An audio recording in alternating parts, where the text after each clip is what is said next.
Hey guys, welcome back to the channel.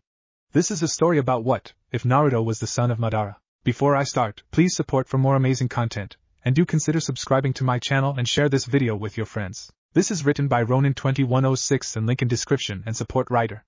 Let's start the video. Chapter 1, Valley of the End. When he set out with the team to bring Sasuke back, Naruto was hopeful and fully prepared to do whatever it took to bring his misguided friend back. As always, he had given it all he had, without any regard for his health and the enemy he had to face off against, doing everything that was needed and more to get to Sasuke, caring not for the fatigue after the chase and fighting members of Sound 4, Kimimaro, and then even a full squad of Sound Chunins that Orochimaru had dispatched for the support of Sasuke, with the latter Naruto being forced to face off alone. As the result, after all of this, Naruto had arrived exhausted and tired, having been forced to fight several members of Sound 4, Sakan, Yukon and Kidamaru, when his teammates were taken out, and had caught up to him, not to mention the said squad. Sasuke had taunted Naruto for his fatigue and what appeared to be inability to even fight, as he had sustained a few wounds already, and yet Naruto had proven him wrong. Without any care for his fatigue and injuries, Naruto attacked Sasuke and proceeded to fight the empowered and merciless Uchiha survivor. And although he was outclassed and outmatched, Naruto still didn't make it easy for Sasuke.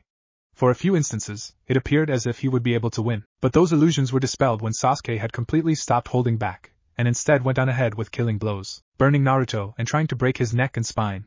The pain and agony were enough to make him black out for a second, and only Fox's chakra kept him going, for his own reserves were terribly low. As much as Naruto was hopeful and foolish, even he knew that he was not going to last long, especially with the way Sasuke was going at him, and he was right. The moment Sasuke had created Chidori, Naruto knew that his luck had ran out, because he had nothing to offer against it, and as for Fox's chakra, it had stopped supplying his organism. He did not know why or how, but that did not matter to Naruto at that moment. What did matter was that his supposed best friend had ran his killing technique into his chest, right into his heart, and that was it for him. Is that all you had in you, Dobe? I'm disappointed, but at the very least, I now have what it takes to beat Itachi. The same eyes that Naruto heard Sasuke speak, as he looked with his dying gaze into the eyes of Sasuke, seeing that they were changing in form, before his eyes had finally closed. Having removed the last thing that stopped him from obtaining the power that was rightfully his, Sasuke felt like a chain that stopped him broke, and freed from it. He discarded Naruto's corpse without a care in the world, tossing it into the river below, and after that he finally departed for Orochimaru, without even noticing as two figures watched the whole thing transpire, their gaze directed towards the floating corpse of one of the last Uzumaki. When they saw his supposed sensei finally arrive and pick up the corpse, the pair departed without a trace, knowing that it was still too early to do anything. Several hours later. Office of Hokage. Hiruzen Sarutobi, the elderly third Hokage of Konohagakure, was sitting in his chair with a grim expression on his face, as he read the mission report for one more time. To say that it was a failure would be an understatement, because it was a complete disaster, one of the worst possible outcomes that he could have imagined. Their last Uchiha was now gone from them, with Kiba Inuzuka dead and Niji Hyuga on the brink of death, with others receiving various other wounds and injuries, with only the Sand siblings managing to save them. However, what was even worse than that was the fact that Naruto Uzumaki was dead, presumably killed by Sasuke himself, and this single fact threw such a wrench into his and fourth Hokage's plans, that it completely destroyed it. Even Orochimaru's invasion with the betrayal of Suna was not as damaging to the grand scheme of things as this fact, for Hiruzen was able to survive thanks to Jiraiya being near him and evening out the odds against Orochimaru. He was still weakened and injured, hence why Naruto and Jiraiya had set out to bring Tsunade back, with Jiraiya also testing out Naruto to find out how strong and good he was. When they returned and third Hokage was healed, Hiruzen learned that Naruto was far better than he had expected and wanted him to be, even with all the measures taken to hamper his growth and emergence of his talents. They didn't need Naruto to be powerful, intelligent and mighty like his father, nor was he even meant to live for long, for he was nothing more than a diversion against their enemies, a bait with only a small portion of the nine-tailed fox sealed in him, because of his disposable status, as well as for the sake of secrecy and the plan that he, Jiraiya, Minato and Kushina had made. Naruto abandoned and left to fend off for himself against the vengeful and cruel people of Konoha, who were subtly directed towards Naruto as the prime reason for village's sufferings. A lie and a cruel one, but a necessary one for the survival of the village and its future prosperity. And he had gone even further, when he had the boy's mind forcefully altered and changed to make him far more susceptible and easier to control. It had to be done when Naruto showed signs of unnatural maturity and genius that Minato possessed, and this was far too dangerous to be allowed to remain, hence why Hiruzen had his Anbu make sure that Naruto was altered in a way that suited him. Now, however, he was regretting his decision a little, wondering if he had allowed him to be as smart as he was, would he have survived this fight or not. Letting out a tired sigh and smoking his pipe, Hiruzen put down the report and closed his eyes, before speaking up. This is far too soon, he stated, before opening his eyes and looking at his former student Jiraiya. Are you certain that the twins still haven't mastered Kyuubi's chakra? No, and no matter how hard they had tried, and whatever Minato and Kushina had done, they couldn't control Kyuubi's chakra. And what's worse, because of Naruto being dead, the rest of Kyuubi's soul is either going to return back to the rest of him, or reform somewhere else 9 years later as a completely separate entity, Jiraiya stated while shaking his head. You shouldn't have sent that brat after the Uchiha, old man. We both knew that with the cursed mark and his training from Hatake, Naruto stood not a chance, so why did you dispatch him? Because that is what the council had demanded, and unless we wanted to reveal to them the fact that we had lied and played them like fools, I had to go along with their demand, Hiruzen said with harsh tone. And how do you think they would take to the fact that Minato and Kushina are alive and well in the capital, serving as daimyo's personal guards and also training the real Jinchuriki, while their village suffers and toils? We've already made preparations in case it became known. Jiraiya reminded him, with Hiruzen shaking his head to him. Orochimaru and his invasion had changed that, and if before the people and the council were far more accepting of this sudden revelation, now they were made more extreme and angered, and they are far less ready to believe what we have to say. Hiruzen stated to him, before blowing his pipe. As much as they had hated Naruto's existence, thanks to us, once their immediate jubilation subsides, they'll not be happy with the fact that they've lost their supposed greatest weapon, the nine-tailed fox, which had been in our village since Hashirama defeated it and Madara. We are going to have to talk to Minato and inform him about what had happened. Chances are, though, in a few days he'll know what had happened, but in the meantime, what will you say to the council about the mission, and what will you do about the Uchiha? Jiraiya asked of him. I'll lay the blame with Naruto, since he did fail in capturing Sasuke Uchiha and preventing him from going to Orochimaru. The council will be more than happy to make him the scapegoat, and there is nothing to indicate that Shikamaru, Nara and others will try to stand up for him.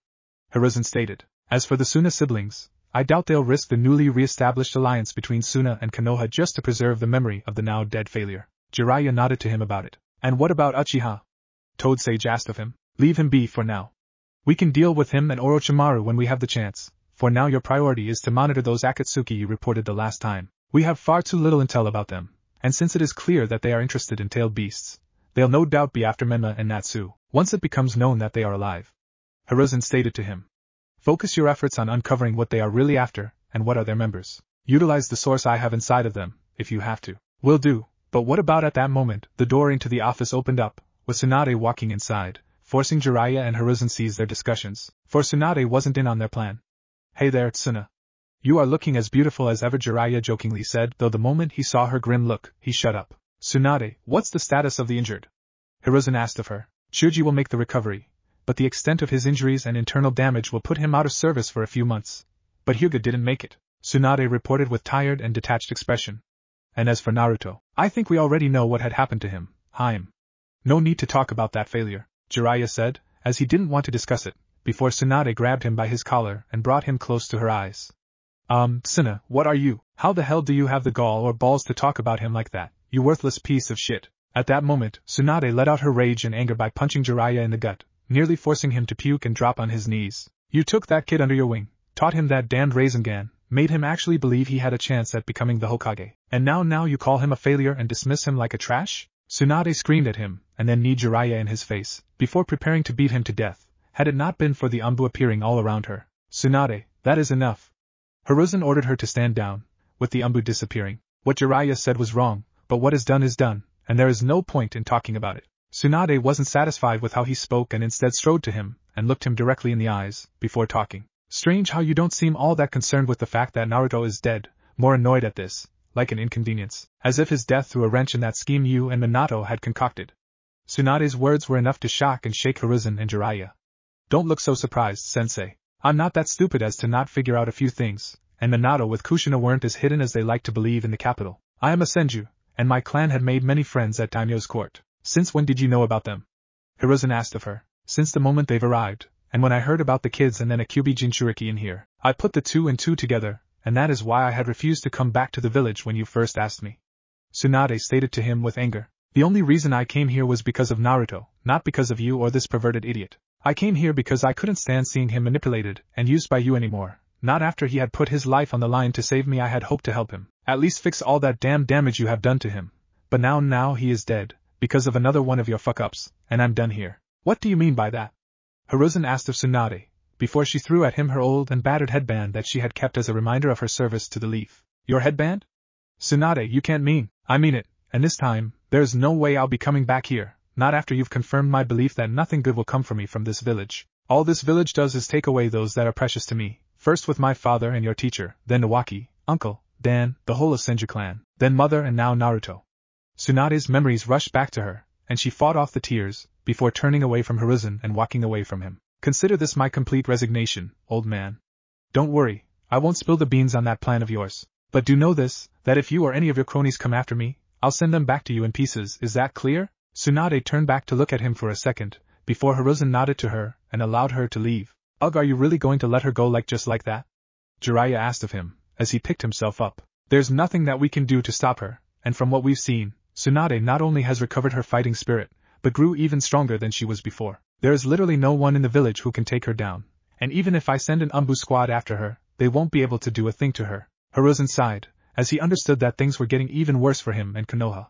Better to let her just leave in peace, and simply keep an eye out for her. I know Tsunade her whole life, and while she is worse of a gambler than her father Lord First, she is not someone to talk about things like these, especially if it would hurt the village in the process. She may hate it, but at the end of the day, she won't do anything to hurt it. If you say so, sensei. Jiraiya said with a pained sigh, before the two returned to their earlier discussion. Later that night. Konoha's morgue. Konoha's morgue was quiet that night, and although there were no windows in this particular section, even from here one could hear the celebrations that were erupting throughout the village. For the misguided and ignorant villagers, this was the day of the celebration, for the demon who had plagued their lives was gone, killed by the hands of the Uchiha Sasuke. In the wave of jubilation and intoxicating elation, the people have completely forgotten the fact that said Uchiha had defected from the village and became a traitor. The council and elders, along with Hiruzen, reason that Orochimaru is controlling Sasuke, hence he is simply listed as a prisoner instead of a traitor, and isn't placed in the wanted lists. Such hypocrisy was nothing new for the village or its leaders, and the two visitors who walked almost unopposed into the room where the dead body of Naruto Uzumaki was laying could only scoff at the way this village treated the boy. Especially the man felt indignation at the way these arrogant bastards acted towards the blonde boy, with the attitude and actions that made them into true monsters. Even in the days of the Sengoku period, there were certain lines that one shouldn't cross, and this village and its people, they've crossed many of them with Naruto. With a scowl present on his face, he spoke up more to himself than to his companion. These people, this is exactly what I told Hashirama would happen if he went along with his ideas and listened to his brother. The people of this village have no will of fire, for they do not see the need of it, since in their mind the will of fire is what makes them so powerful. A belief in their superiority, the man spoke with an irate tone, before casting his gaze down upon Naruto's still body. I hope you are watching this, Hashirama, and if you do, take a good look at his boy, and see what this village has degraded into. Your dream has rotten away and became a hollow husk, thanks to Tobirama and his cronies. It almost makes me want to end this whole thing right now, while they are addled and weak, just to finally put an end to this travesty. We are not here so that you may vent your rage, Madara. A regal woman with unnatural beauty, dressed in white and with flowing long golden silver hair and fiery golden eyes spoke to Madara Uchiha, revived and restored to his prime by her will, forcing him to look to her. Remember why we are here. Oh, I do remember, but I can't help but wonder, for what reason are we not take our vengeance? Of all the people, you especially have more than enough reasons to wish for the devastation of this village, after it had abandoned and betrayed the Uzumaki clan, your direct descendants. Madara stated to her, with the woman calmly looking at him, before he motioned to look at Naruto. Take a look at this child, and see just how much Konoha and its people actually value our bloodlines. They did not even bother to sew up his wounds and fix injuries. They did not even bother to clean his body or prepare a burial. They've simply extracted all that could be taken from him, and now they either will throw to the dogs, or burn him like trash. And towards these people you want me to be tolerant, Amaterasu? I said nothing of the tolerance, only that you do not forget about our purpose here, and starting a war here right now would only cause unneeded distraction and commotion. Amaterasu stated to him, as she gracefully walked past him and looked with sad eyes at the dead body of Naruto. Of all of my children, grandchildren and descendants, very few possessed his kind of potential and such pure heart. He could have shaped the world in ways that not even my mother or Hagoromo could dream of, and instead this world, this travesty that Hagoromo allowed to happen, destroyed him, as it did my children, simply for defying it. And this is the clear indication that Hashirama had failed with his vision, the moment he allowed his misplaced idealism blind him to simple facts of human nature. Madara huffed, as he thought about it, before he sighed.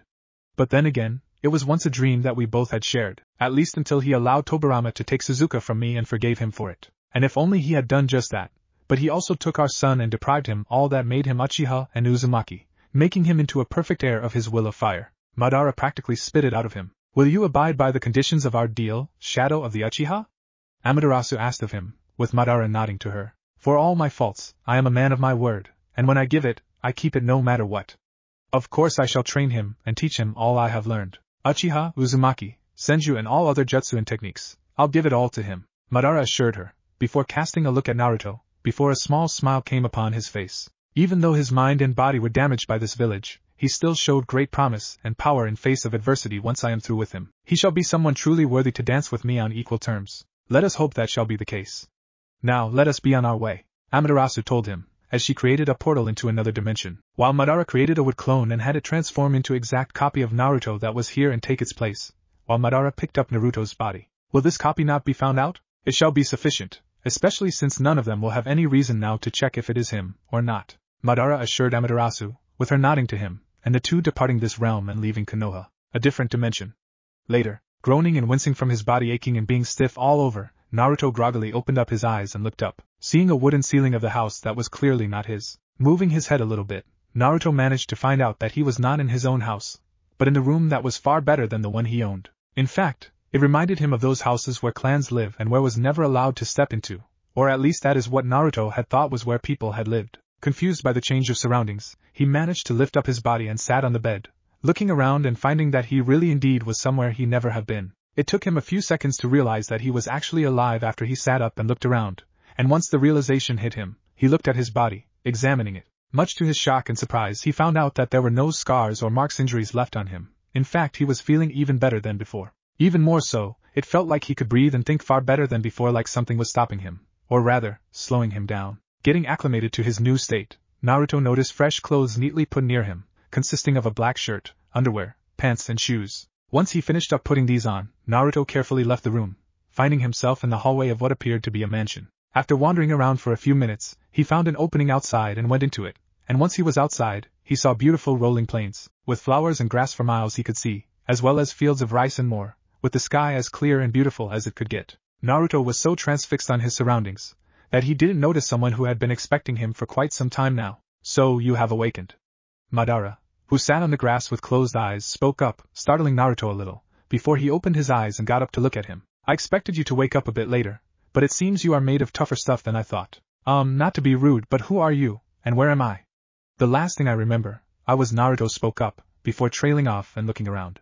Am I actually dead? Naruto asked, once his mind caught up with his mouth, with Madara chuckling to him. You were dead, yes, but now you are back to living, thanks to me and your ancestor. As for your other questions, this is not heaven nor hell, so you may breathe easy, but a different dimension. You may think of it as a completely different, separate world from the you came from, created by the one who had revived you. Madara explained to Naruto, who listened to him with clear look of shock. And as for who I am Madara Uchiha, once a leader of Uchiha clan and one of the founders of Konohagakure, and the man who named it. But to you, Naruto, I am your grandfather.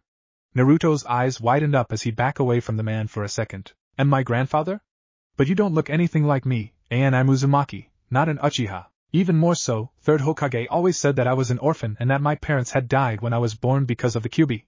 Naruto exclaimed in shock. This doesn't make any sense. Perhaps for now it does not, but soon enough, you will understand everything. But for now, let's see what the person who brought you back has to say. Madara told him, as he and Naruto turned to the portal which opened up, with Amaterasu stepping out of it and looking at Naruto with a small smile, before she spoke up. Hello, Naruto. I apologize for where you are and the confusion, and I hope you are doing better than you were. Amaterasu spoke with a kind and warm tone, one that Naruto was definitely not used to. Please, allow me to introduce myself. My name is Amaterasu, and this is my realm, known as Takamigara. Madara and I had brought you, or rather your body here, to restore it and bring you back to life, after you were slain by that boy Sasuke, I believe is his name. Naruto looked at her with surprise when she spoke like that. So, I really was dead then, Naruto said with the realization in his voice, before he looked at Amaterasu. But how did you manage to bring me back to life? And for that matter, why? Am I like one of those zombies Hokage, like the ones Orochimaru used against Lord Third? At that moment Madara scoffed again. No, you are not one of those reanimations that Third's fallen disciple had managed to summon, and even those were at best only pale imitations of their real selves. Had they been real, either Konoha, nor possibly the Land of Fire would be left standing. Hashirama alone would have been more than enough to destroy that village, without even breaking a sweat. Madara stated to Naruto, so no, you are not one of those pale imitations of living beings. Instead, you brought back via the power of a far more powerful ninjutsu, known as Rinne Rebirth. And as I am sure you have noticed, you were brought back without all those impediments that were forced upon your body and mind. You mean like I can think better and feel like I'm more myself? Naruto asked, with Madara nodding to him. Yeah, I've noticed that it's like I'm finally sober or something like that and I can think better. But what the hell had happened to make me like I was? We will get to that eventually. For now it is time you learned who you really are, Naruto. Madara told him, with Amaterasu speaking up again. I am sure Madara had already told you that he is your grandfather, and he is correct, for he is your paternal grandfather. You hold in yourself the blood of Uchiha, Senju and Uzumaki, Naruto, with your paternal grandmother being from Senju clan, while your mother is from Uzumaki clan. Amaterasu spoke to him, with Naruto looking at her with shock. And as for me and how I brought you back, I am a being that is not human in nature, though once I was close to those. I am what you could say a kami, or a being that had achieved divinity, though before that, I was a child born from a union of a celestial princess and a human lord thousands of years before your birth. I shall explain more later, but the most important thing for you to know is that you, Naruto, are one of my last direct and true descendants, one of the last of the Uzumaki. You are my ancestor? But you would have to be really old, I mean older than Madara here. Naruto exclaimed in shock, with Amaterasu nodding to him. Like I said, I was born in days before shinobi and before humanity had chakra. I am a being that is immortal and can live for infinite number of years. But before I had ascended, I had a family and had many children. Those children would be the foundation of what would come to be known as Uzumaki clan. Amaterasu told him, before a look of sadness crossed her face. For millennia, my children and descendants lived in peace and prosperity, away from the wars and destructions that were brought by shinobi. But now my family is nothing but a dead memory, with what remains having forgotten their roots, or actively shunned them in favor of their own ambitions and wishes. So if you are a kami and have all this power, does that mean that you actually know who my parents were? Naruto asked of them, with Madara and Amaterasu exchanging looks, before Madara spoke up. Yes, we do know who they are, Naruto. However, as much as you wish to know about them, I must warn you that this truth will hurt far more than you think, and you may wish you had never heard it. Madara told him, with Naruto turning to him. Now, do you really wish to know about them and the truth about yourself, what Hiruzen Sarutobi and others have hidden away from you? Yeah, I want to know the truth. Naruto said with clear determination. Very well then. Madara simply stated, and then he and Amaterasu began to tell the truth to Naruto. Instead of raging and denying everything, Naruto simply stood and listened to them as he learned of the fact that his life had been nothing more than a carefully orchestrated diversion and a ploy to distract the enemies of Konoha away from his parents and siblings, the real holders of Kyuubi's power. He heard how he was a necessary sacrifice for the prosperity of Konoha, as Madara had called it, left by his parents and overseen by the third Hokage. His entire purpose was to play the role of a Jinchuriki, be a scarecrow for the other villages while his siblings were being trained and raised to be what his parents believed, to chosen champions of the world. Apparently, they were following a prophecy that entailed the coming of a great hero, a child of destiny, that would change the world of shinobi, and both Minato and Kushina, as well as others who knew of it, believed that it was one of their children, but not Naruto. Out fear for the man who had unleashed the 9 tails before and the many enemies that Fourth had made, it was decided that they would go into hiding in the Fire Capital, while training and teaching the children they took with them. And as for Naruto, his fate was sealed and he was left as a pawn in their grand game, one that had to suffer from misguided hatred and prejudice of the people. Naruto listened for hours without saying a word, daring not to interrupt either of them, sitting unmoving and still, seemingly lost in the thought and act. It was only after they had stopped talking did Naruto finally decide to speak up. So my parents were alive, and they knew about what was happening to me all this time. Naruto stated, not asked, with Madara nodding to him. And fourth Hokage, Minato Namikaze, is actually your son, but then why doesn't he look like you and what about his Sharingan? Minato took after the looks of my wife Suzuka Senju, who was a cousin of both Hashirama and Mito through her Senju father and Uzumaki mother, having possessed golden hair akin to what Amaterasu has. Not long after our son was born, several members of Senju clan, with the support of my other enemies, had attempted to kill me. They had failed, but as the result, my wife Suzuka she died protecting me from a hidden attack, while our son was secretly taken from me. Make it look like he too was killed, Madara said with a barely contained anger in him. It would be long after my defeat at the hands of Hashirama that I would learn that in reality it was Tobirama who had orchestrated the entire thing, and that he took Minato. After my first death, Tobirama had studied the Sharingan and learned how to block it permanently, and so he eliminated Minato's ability to possess Sharingan, but wasn't able to get rid of his mother's genes and my other genes, hence his great prowess in all things related to ninjutsu and battle. Then why he isn't known as Senju? Naruto asked. Because in Tobirama's eyes, Minato didn't deserve to be part of his clan. Hence he simply placed him into orphanage as another one of many orphans. Madara answered to Naruto. As much as I may despise and hate Tobirama for what he had done, at this point I cannot bring myself to call Minato my son, not after he had trampled over all that Suzuka had cared and valued. And what about me then? If he can have Sharingan, does that mean I can't too? Naruto asked of them. No, Naruto. When I reincarnated you, I had removed all that had stopped you from possessing it. As the matter of a fact, you should have all the genetic prowess of Senju, Uzumaki and Uchiha at the same time. Amaterasu stated to him. However, there is even more that you possess in you, for I used both my chakra to restore you, but also my blood to strengthen you even further, since your body was drained of both completely. In the way that all of it fused with you, it inadvertently had made you my child in blood, Amaterasu stated to Naruto, who looked at her with surprise. So does that mean that I have no blood of those two in me? Naruto asked of her, with Amaterasu nodding to him. After all I had heard just now, all I have to say is good riddance. You are taking this way better than I had anticipated. Madara admitted. After all that had happened to me, what would be the point of trying to cry and rage about it all? I've long since learned that it never leads anywhere, at least that was the case before my mind was altered. Naruto told him with maturity that once was part of him. I died and was freed from all of the bonds to Konoha in them, and after all I heard now I've got no doubts that it is for the best. Still, I don't get it. Why did you bring me back from the dead? Because of me, Naruto, or rather because of someone who had been using me and the shinobi since their creation.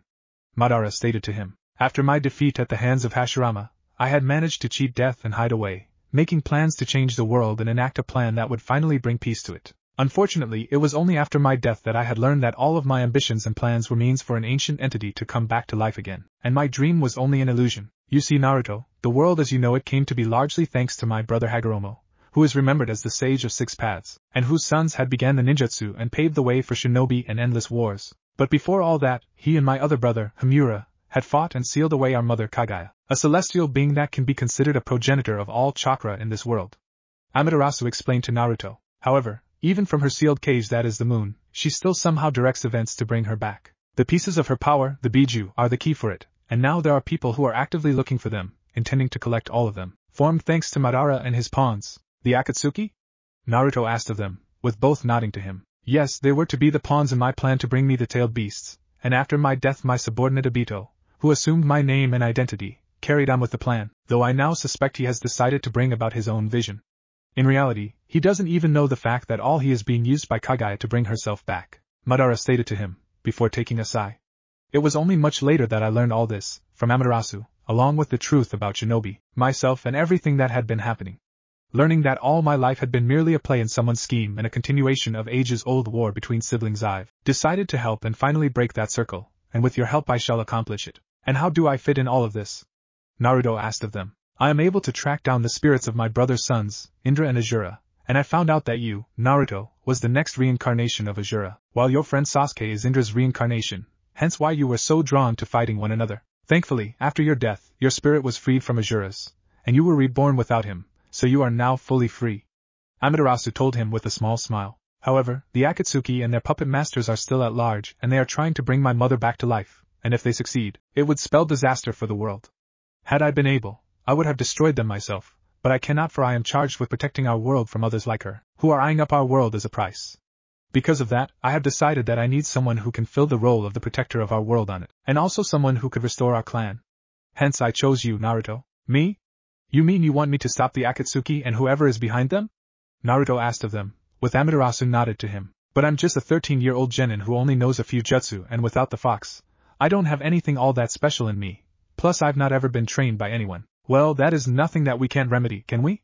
Madara smirked a little at Naruto. Amaterasu had revived me with the express purpose to train and prepare you for what is going to come next, and I intend to do just that. You possess in you the talents and potential of the 3 strongest shinobi bloodlines, and your personal potential alone is enough to possibly make you someone on the same level as your former father Minato, if not someone more powerful. Under my tutelage and training, Naruto, you shall be a shinobi that even Hashirama would not be able to defeat. Judging by the tone of his voice, Naruto figured that Madara was already itching to get started. While I'm all up for the training, especially under one like you, but that could take years, and I doubt that Akatsuki would be sitting idly by. Naruto remarked. That is not something you need to concern yourself with. You see, in this realm of my creation, I control everything, even laws of existence and reality, like time. Right now, I've changed the time flow in here in such a way, so that one day in our world would equal a year in here. Amaterasu stated to him, with Naruto looking at her with surprise. You will have more than enough time to learn everything there is to learn from Madara and me, and by the time you are done, you shall leave this realm not an untrained genin, but the strongest shinobi in hundreds of years, possessing the strongest bloodlines in history all at the same time. And all you want me to do is stop the Akatsuki from reviving Kagaya? Naruto asked, with Amaterasu nodding to him. Yes, that is all I ask. After your training is complete, your life is yours and yours alone to choose what you may wish to do, even if it means you decide to not do what I ask. Amaterasu told him, surprising Naruto. It is not my wish to make you obey my will, or do my bidding akin to a slave. My only wish is to give you means to make your own path in life, Naruto, and to ensure that you will be able to make your life into whatever you wish it to be. You really mean that? That you will train me and that you won't make into your pawn or something like that? Naruto asked, almost unsure of it, with both nodding to him. Yes, Naruto, I swear upon my wife's memory that I shall train you to the best of my abilities. Madara assured him. So do I swear, Naruto, that as your ancestor and now mother, I shall help you make your own way in life, yet not be someone who forces you to walk the path you do not desire. Amaterasu stated to him, with Naruto having tears in his eyes, and the rippling effect coming upon him, finally unlocking the first stage of Sharingan. And from then on, Naruto Uzumaki was finally reborn anew and began his new life with his mother and grandfather, training and growing as the son of the sun and heir of Shadow. 8 days later in Shinobi World. Land of Water. Mei Terumi grit her teeth, as she fended off another assault from the loyalist Kirigakure forces, 4th or 5th this day, and this was only past midday. She, along with her forces, consisting of rebel shinobi, ronins, mercenary and local samurai and militia who had sided with her, were on the brink of collapse and exhaustion. She reflected on the status of her combined forces, and couldn't help but sigh at the fact that they had a very bad couple of months. Just half a year ago their combined forces would have been enough to defeat Yagura and the many warlords that now plagued the Land of Water, but the problems arose rather quickly in her forces, as infighting between nobles, samurai and shinobi made them vulnerable and indecisive. As the result, Yagura and his forces were able to subjugate a majority of the petty warlords and local governors, forging an army that was a far greater threat than had they been disunited. Not for the first time Mei cursed at the weakness of Water Daimyo and his court, who had allowed their country to slip into chaos and war again, and who at this point were nothing more but figureheads and puppets in hands of Yagura. It wasn't long after Yagura had taken full control of those forces that he started dealing Mei defeat after defeat, leading to mounting casualties and even defections by the nobles and samurai. Those who left her were more eager to profit from this chaos, rather than put an end to it, and yet those that stayed were among the most hardened and battle-ready warriors of Land of Water, and so instead of wasting their lives, Mei and her co-commanders decided to retreat and make their stand on the grounds of their choosing. Initially, the retreat went as planned, and even though they had many wounded and injured, as well fugitives and refugees, they were able to relocate to the northwestern island of Land of Water without a problem. It was here that the problems arose, for it turned out that Yagura was informed of their destination, had made a beeline here with his veteran troops, while also using Land of Water's fleet and samurai to block any potential escape route. Mei's forces were not ready for the battle, with most being tired and exhausted by the long march, as well as having many injured and ill, not to mention refugees. As much as she and others would have liked to have found a way to get out of there, they were surrounded and the only option left was to fight, and so they gave battle to Yagura's forces, which initially went in their favor. But the moment Yagura unleashed his tailed beast and went on a rampage, the tide turned and her forces were forced to pull back and go on the defensive near the walls of the city of Kamakura, which housed all of the injured and the refugees. Beset on all fronts and fighting to their last, Mei fought the hardest in her entire life, but a long day of exhaustive combat took a toll on her, and her senses dulled a little, and she missed one of Kiri's jonins making his way to her, with intent to kill her. Before he was able to connect his kunai with her throat, a swift slash by a blade ended his life, and Mei looked at the person who had saved her, finding a tall woman with long dark purple hair and purple eyes of unmatched beauty, dressed in a dark suit of armor, with her long tachi brandished out. Thanks, Reiku. I owe you one. Mei thanked Reiku Minamoto, leader of the samurai forces and one of the greatest warriors in the Land of Water. Think nothing of it, Mei. I simply returned the favor from the last time. Reiku responded, before she moved and slashed 2 more attacking shinobi. Yagura is either getting hasty, or simply stopped caring about his men. He is throwing them at us without any thought or consideration. He has not been a man who cared for such things for a long time now. Mei responded, as she casted water jutsu and blasted away a group of attacking loyalists. He seems to have simply stopped caring for the casualties and wants this war over as soon as possible, Mei said before she kicked another jonin away from her, before she and Reiku prepared for another assault, yet instead saw how loyalist forces began to pull back. They are pulling back? Why would they do that when they have the advantage in numbers and the initiative? Reiku asked aloud, before she focused her vision on the far-off ridge, and saw the reason for why they pulled back. Mei, look, she said with the hollow voice, and her face paled, with Mei soon also gaining a paled complexion. Yagura, he is insane. Is he really going to use a Bijidama on us? Mei asked aloud, as she saw the 4th Mizukage in form of the 3 tails gathering chakra around his mouth for an attack. He'll not only destroy us, but also level this entire area and turn Kamakura into ashes. We have to evacuate everyone. Reiku spoke, snapping out of her shock and fear, but it was too late, as Yagura launched his concentrated ball of chakra at them. The ball of volatile chakra traveled fast, leaving a trail of flattened earth underneath it, and squashed people who were unfortunate enough to be on its flight path. The whole battlefield went silent and still, and most looked at the incoming attack, yet Reiku and Mei felt a vibration of the air coming from above them and looked up, seeing something that they least expected. Yet before either of them could say a thing, the tailed beast bomb connected and exploded. The power of the blast knocked out the air and the sound, creating a pillar and wall of flame, dust and smoke that turned the entire glassy plain into a wasteland and engulfed the city and its products. This was already seen as the victory in the eyes of the loyalists, Yet when the dust had settled and smoke cleared, Yugura and his forces were greeted with the sight they did not expect to see. A massive moving ethereal wall of fiery red chakra separated the rebel forces and Kamakura from the blast, protecting them all from the blast. And near Mei and Reika stood the caster of this mighty shield, and they looked in shock and awe at this man. He stood at 181 centimeters, possessing a mane of gold and silver with slight spikiness, which was made into a tail behind him and reached the middle of his back, with bangs framing his fine and attractive face and fiery golden eyes, which had a swirling ripple tone in them, with 6 tomo in each of them. He stood dressed in a crimson samurai-like armor, with a white coat above, complemented with black shirt and pants, along with shoes, with symbol of Uzumaki on the back of his coat, with 6 tomo dotting it along the line of a swirl from center to the edge. On his left hip rested a sheathed long straight sword with a white sheath and black and white handle, from which was seen to come a glow. The man turned his gaze towards the 2 leaders of the rebels and spoke up in a carefree tone. "Are you okay?" He spoke to them, as the 2 stood transfixed and trying to figure out what was going on, as well as mentally admiring the looks of this man. "Sorry if I had startled you, but it looked like you people needed some serious help, so I've decided to lend a helping hand." Why yes, we are fine, thanks to you. Mei, with a healthy blush her cheeks, collected herself and spoke up. "Why yes, your help is most welcome, though I fear we do not know who are you, and why you landed us your help." Reika too had collected herself and spoke up, with the man smiling to them and answering. "I'm Naruto Uzumaki, and I've decided to help you because you really looked like you needed it, and so I landed you a helping hand," Naruto told them earnestly, as he turned around and looked at the incoming forces of Yugura. "Well, looks like that man Mizukage of yours isn't too happy with you still being alive. If you do not mind, please order your forces to pull back into the city, while I clean the house, so to speak." Naruto prepared for the battle, with both women looking at him with shock. "Are you serious? There is over 3,000 shinobi with at least 6,000 samurai over there.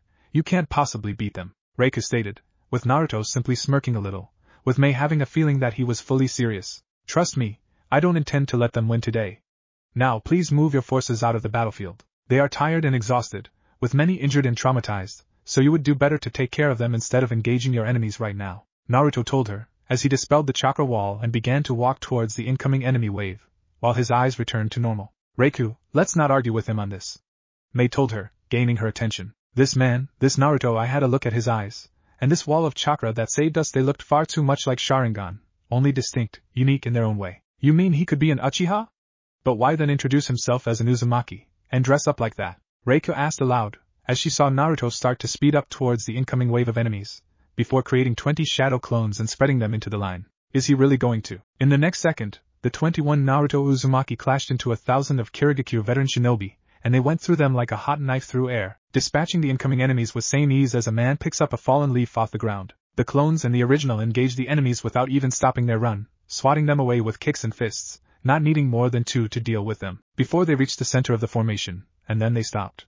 Surrounded and outnumbered, the newcomer and his clones then went to town at the enemies. Mei and Reika ordered a general retreat of their forces, while they observed as the literal one-man army was making Kirigakure's finest look like hapless lambs in front of the storm, as Naruto was crushing the enemies with his mere taijutsu skills. They looked with shock and awe at the way this man fought, moving like he was in 3 places at the same time and not fighting, but beating the enemies with such ease that made them sorry for those who dared to stand in his way. And at the same time, there was not just simple power and might in his attacks, but also grace and even elegance in the way he moved, akin to a dancer who partook in a dance of death and enjoyed it. The 2 women couldn't help but feel a blush coming upon their cheeks upon gazing at this man, and not so pure thoughts began to creep into their mind. Soon enough, Naruto and his clones were practically through with their enemies, and the moment he was about to finish off most of them, he sensed how another Bijudama was launched at him.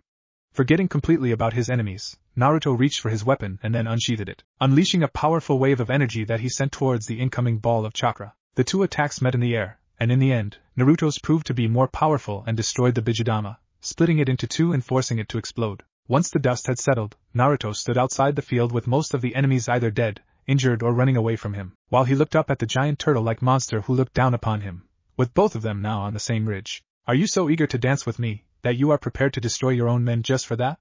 Naruto asked of him with complete calmness, as he gazed with his eyes at him. "Their lives are nothing but a resource I have to use as I see fit. A resource that has failed to deliver on what I had wanted, and couldn't even destroy those traitors, along with you." Yugura spoke with the voice of his tenant, with Naruto simply looking at them with a neutral expression. "I don't know who you are, but you have made a grave mistake coming here and saving them. Nobody who had seen this form has ever survived, and I'll make sure that you won't be an exception. I'm afraid you won't get a chance to correct that mistake, nor realize that all this time you were nothing more but a pawn in the hands of a misguided fool," Naruto simply stated to him, as his own Sharingan eyes came to life, and then changed to their Manjikyu Sharingan pattern. You say that none who gazed upon your tailed beast form had ever survived. Well, then I shall answer with one form that is exactly the same way. And with this, fiery red chakra exploded from his body and immediately began to take shape and form. Right before the eyes of the rebels and loyalists on top of the ridge, towering over the battlefield and surrounding area, is a giant made out of fiery red chakra, a warrior with a horned Kijin head and dressed in ancient armor and clothes, with beads in form of Magatama around his neck, with a small shield on his left hand and a large straight blade in his right hand, and from inside of its forehead, Naruto looked down upon the three-tailed beast. Mei and Reika had thought that at this point, nothing could effectively surprise or scare them, but now they understood just how ring they were. My grandfather and teacher would berate me for using this against such a lowly creature like you, but after all your crimes and atrocities, all you deserve is utter despair and merciless death. Naruto told him, as his Susanoo moved his arms with the blade above his head. This Susanoo is the ultimate expression of destruction and death, and it has come for you, fourth Mizukage. And with this said, Susanoo swung the blade down upon the three-tailed beast. The three-tailed beast, though, is not considered to be the strongest of the tailed beasts, but it is considered to be one of the most well-defended and protected thanks to its shell, which is said to be able to withstand even lava. However, Naruto's Susanoo and its sword were nothing to scoff at either, and it could split the earth and heaven, and nothing could stand before its might, and three-tailed beast wasn't able to withstand its might. His hard shell split upon the contact of the blade, and then all of his form was divided, and then the ridge and the ground beyond it, creating a ditch that stretched for miles until it reached the ocean and then began to fill it with the water. The ridge was split into two, and in the middle of the divide was the form of Yagura and three-tailed beast, dissipating and disappearing like a mist after the morning wind. Once the dust was settled and the outcome was revealed to the world, the loyalist forces in a mere instant found themselves on the losing side and without their leader, while the rebels, just mere minutes beforehand, were on the brink of defeat, found themselves victorious in the war they considered all but lost. And it was delivered to them by a man, or perhaps even a kami, that in one single strike ended the terror and tyranny of Yagura. And now he had quite a few things to explain to those who wanted to know. Hours later, Kamakura Castle. After the battle was over and now deceased Yagura's forces surrendered to Mei and Reika right after they understood that they stood no chance against Naruto and his just impossible power. It took them hours just to sort out this entire mess, and even now, they were not yet fully done with the process, only through with the major things, like securing the commanders and nobles, as well as distribution of the prisoners and such things. The rest Mei and Reika decided to leave to their deputies and other commanders, while they headed to Kamakura Castle in the center of the city, which now became the temporary hospital and house of refugees and wounded, as well as the place where Naruto headed right after the battle. The two women expected to be celebrating or resting, but instead of doing anything of that sort, he went on ahead to treat the wounded with medical ninjutsu, with his clones doing the same thing, having spread around the hospital. When Mei and Reika saw the massive hospital and many clones of Naruto, and himself at work healing and restoring the injured and battered people to full health, they once again were amazed at him. Without asking permission or being told, he just did what people needed and did not ask for a single thing, instead earnestly working and healing their people. They watched in shock as the nearly dead shinobi and samurai alike were brought back to life by Naruto and his incredible medical prowess. Both women could not help themselves but grow even more in admiration with Naruto, as well as admit that he is as good of a healer, if not better than Tsunade Senju is. They had wanted to discuss certain things, including him, but when they saw that he was fully focused and engrossed in his work, they decided to wait until he was available and left him a message. Once he was finished with the work and received the message from Mei and Reika, Naruto headed straight to them, finding them in what used to be Lord's private study, joined to his private quarters. There he found the two ladies having changed out of their battle garments into more comfortable and form-fitting garments, with Mei donning her usual blue dress, while Reika decided on a purple kimono, with both having cleaned themselves after battle. Once all of them were settled, Naruto conversed with the ladies, revealing to them much about himself, from him being a grandson of Madara Uchiha to the circumstances of his death and rebirth. Some may question him for revealing such sensitive things to complete strangers, and while it was fully reasonable for Naruto to withhold or lie about it, but his entire first life was a lie and charade, and he had grown an aversion to lies. If he could tell the truth, he would do so, and from what he saw from Mei and Reika, as well what his instinct and senses were telling him, he could trust them, and so he did. The two women listened and only asked him questions from time to time in order to clarify a few things, but other than that, they did not interrupt him in any manner. After hours of talking and discussions, Naruto was finally finished with his tale, and after taking a sigh and leaning back on the sofa, he spoke up. That about covers it up. After my training was complete, and I had mastered all I had to learn from grandfather, Amaterasu opened up a portal to this world and allowed me to leave. Naruto told them, though as it turned out, she was a little off with her directions, and so I ended up right near your battle, and so I decided to intervene, knowing what was going on. You could have easily had slipped away or stayed out of it, yet instead you got involved like that, risking your anonymity, just because we were in danger of death? Mei asked of him, still finding it a little hard to believe in this, with Naruto nodding to her. Yes, because that is how I am. can't sit away something that is wrong without fixing it. Naruto admitted to Mei, all of this, and to think that Goddess Amaterasu is actually your mother, and even before all that Reiko said as she processed all of that in her head, before collecting herself and looking up to him. Naruto, if you do not mind telling us, what are your plans now that you are back in our world? Do you intend to take revenge upon Konoha and your parents for what had been done to you, as well as to your clans and family? In all honesty, I do not really know what I want to do. Aside from dealing with the Akatsuki, I've not really made any other plans, and from what I've heard from Madara and Amaterasu, tracking them down right now would be a waste of time, since most of them if not all will be underground and too spread out to deal in one stroke. And given the fact that the Three Tails is dead and will take at least 3 years to reform, I guess that means I'm either going to have to walk around and look for them, or find something else to do.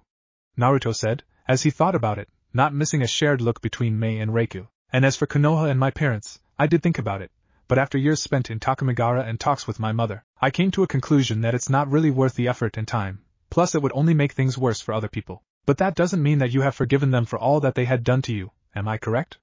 Reiko asked of him. Naturally, while I'm not all that interested in destroying that place and everyone within its borders, I'm not going to be forgiving them for all that had been done to me. I just don't want to get too engrossed in petty revenge and vengeance.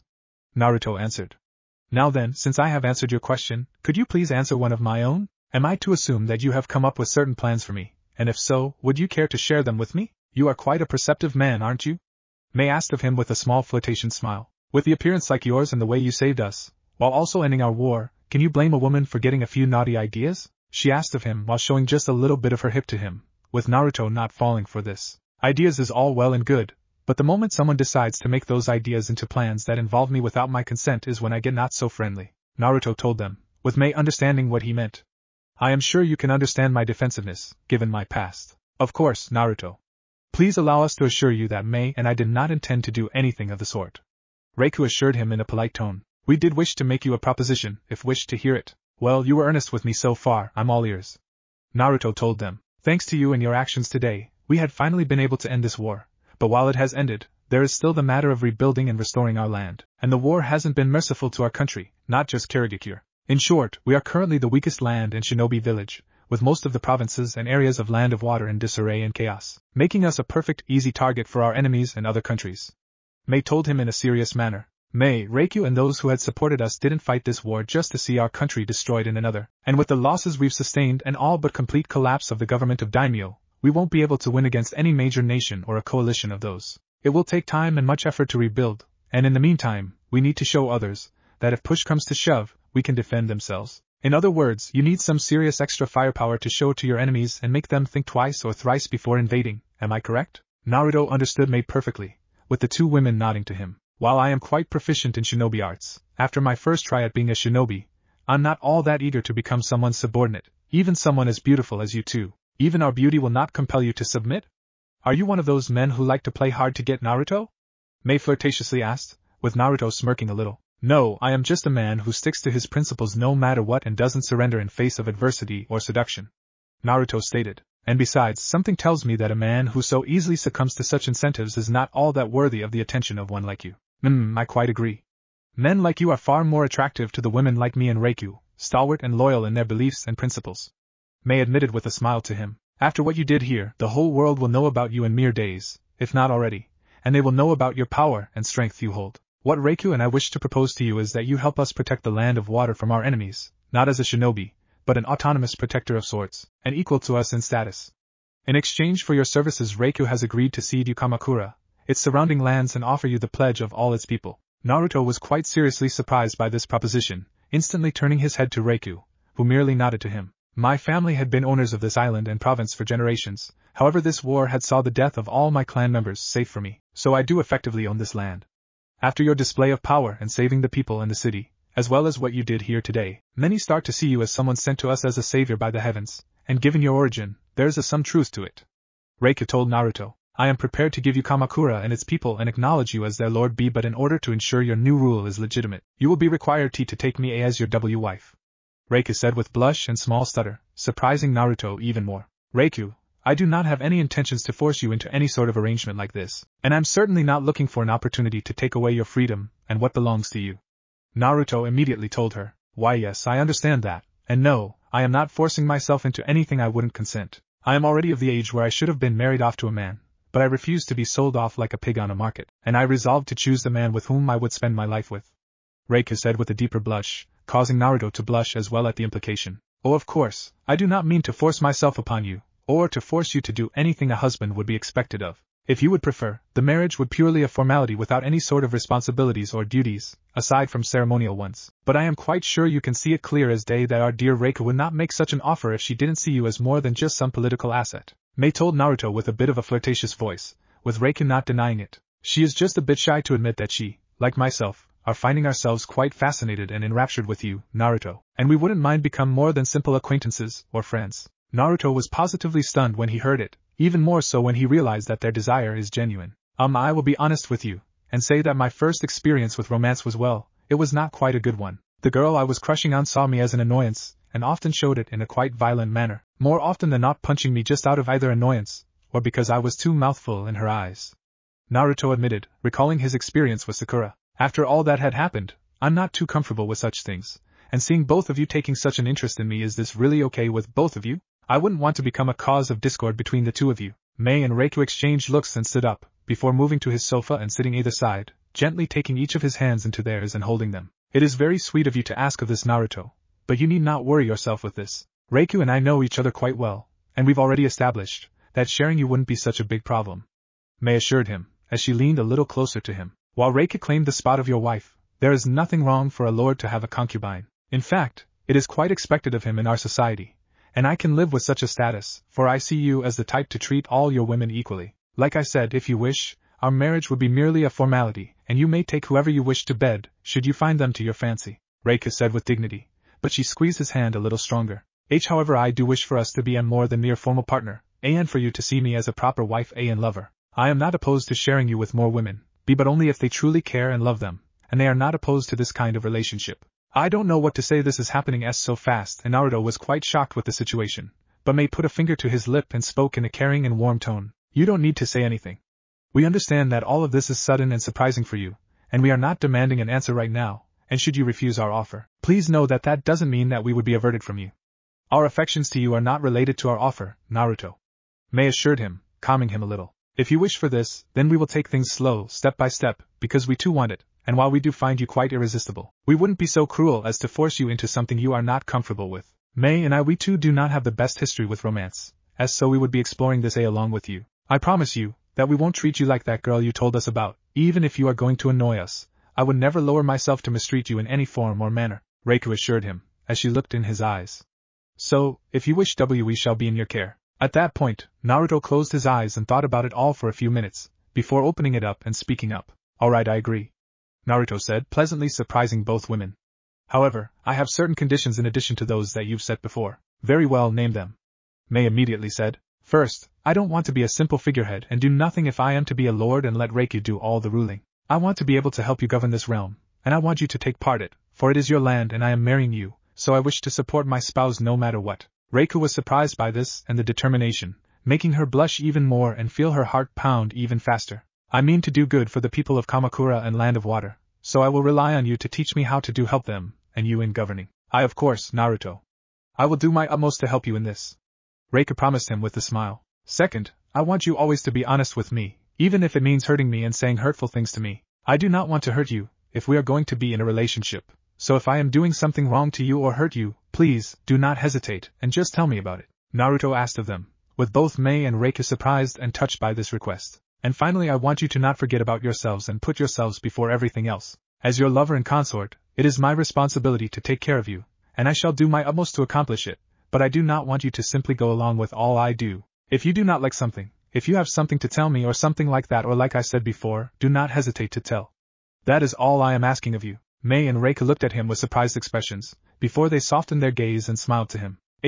Those are quite severe conditions you put upon us, my lord, Mei said in a playful manner. It will be quite a challenge to comply with them, especially seeing what a selfless and comforting lover we now have, but we will try, Mei said, as she leaned her head upon his shoulder, cuddling a little with him. I shall do so too, and my husband, Reika told him, as she repeated the notion and gently laid upon Naruto's shoulder, with him allowing it to happen. For quite a while he and his new girlfriend simply sat like this in silence, enjoying a moment of closeness and intimacy that it brought to them, content and happy with what they had now, at the moment of the beginning of their relationship. And as for Naruto, he managed to gently wrap his arms around two women, bringing them closer and letting them rest and fall asleep on his shoulders, while he pondered and thought about what to do next.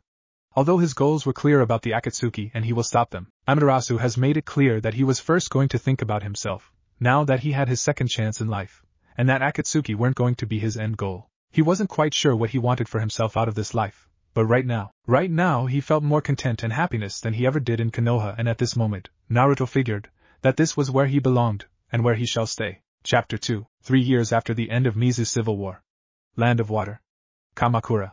Great Castle. The large council chambers were furnished with a certain style and luxury, yet lacked extravagance and overabundance of riches, instead possessing a well-maintained balance of practicality and effect. A large table with multiple chairs, with many taken, were stationed, with at the head of it sitting 3 persons, 2 women and 1 man, with the latter possessing the absolute authority and power in here and all of Land of Water. This man in a matter 3 years had gone from nobody to lord of Kamakura, to daimyo of a war-torn and ravaged country, and now a feudal lord of a restored and prospering country, with his name spoken with respect and admiration by his friends, and envy and whisper by his enemies. Naruto Uzumaki, dressed in the garments befitting his station, sat at the head of this council, flanked to his right by his wife, Reiku, and to his left was his second official wife.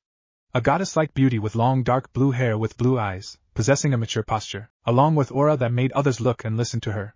She was a sage Imagawa, the last member of the once reigning Imagawa family, who once reigned all of Land of Water, yet were practically all wiped out, and now consisted only of Hikari. While he listened to the reports made by his ministers about the state of affairs, Naruto could not help but drift a little into the past and memories, recalling how did he go from a lord of Kamakura to becoming a daimyo of Land of Water. Just as Mei and Reiku had predicted, there were absolutely no problems for Naruto to assume the position of lord and obtain noble status, but that was where the immediate good news had ended.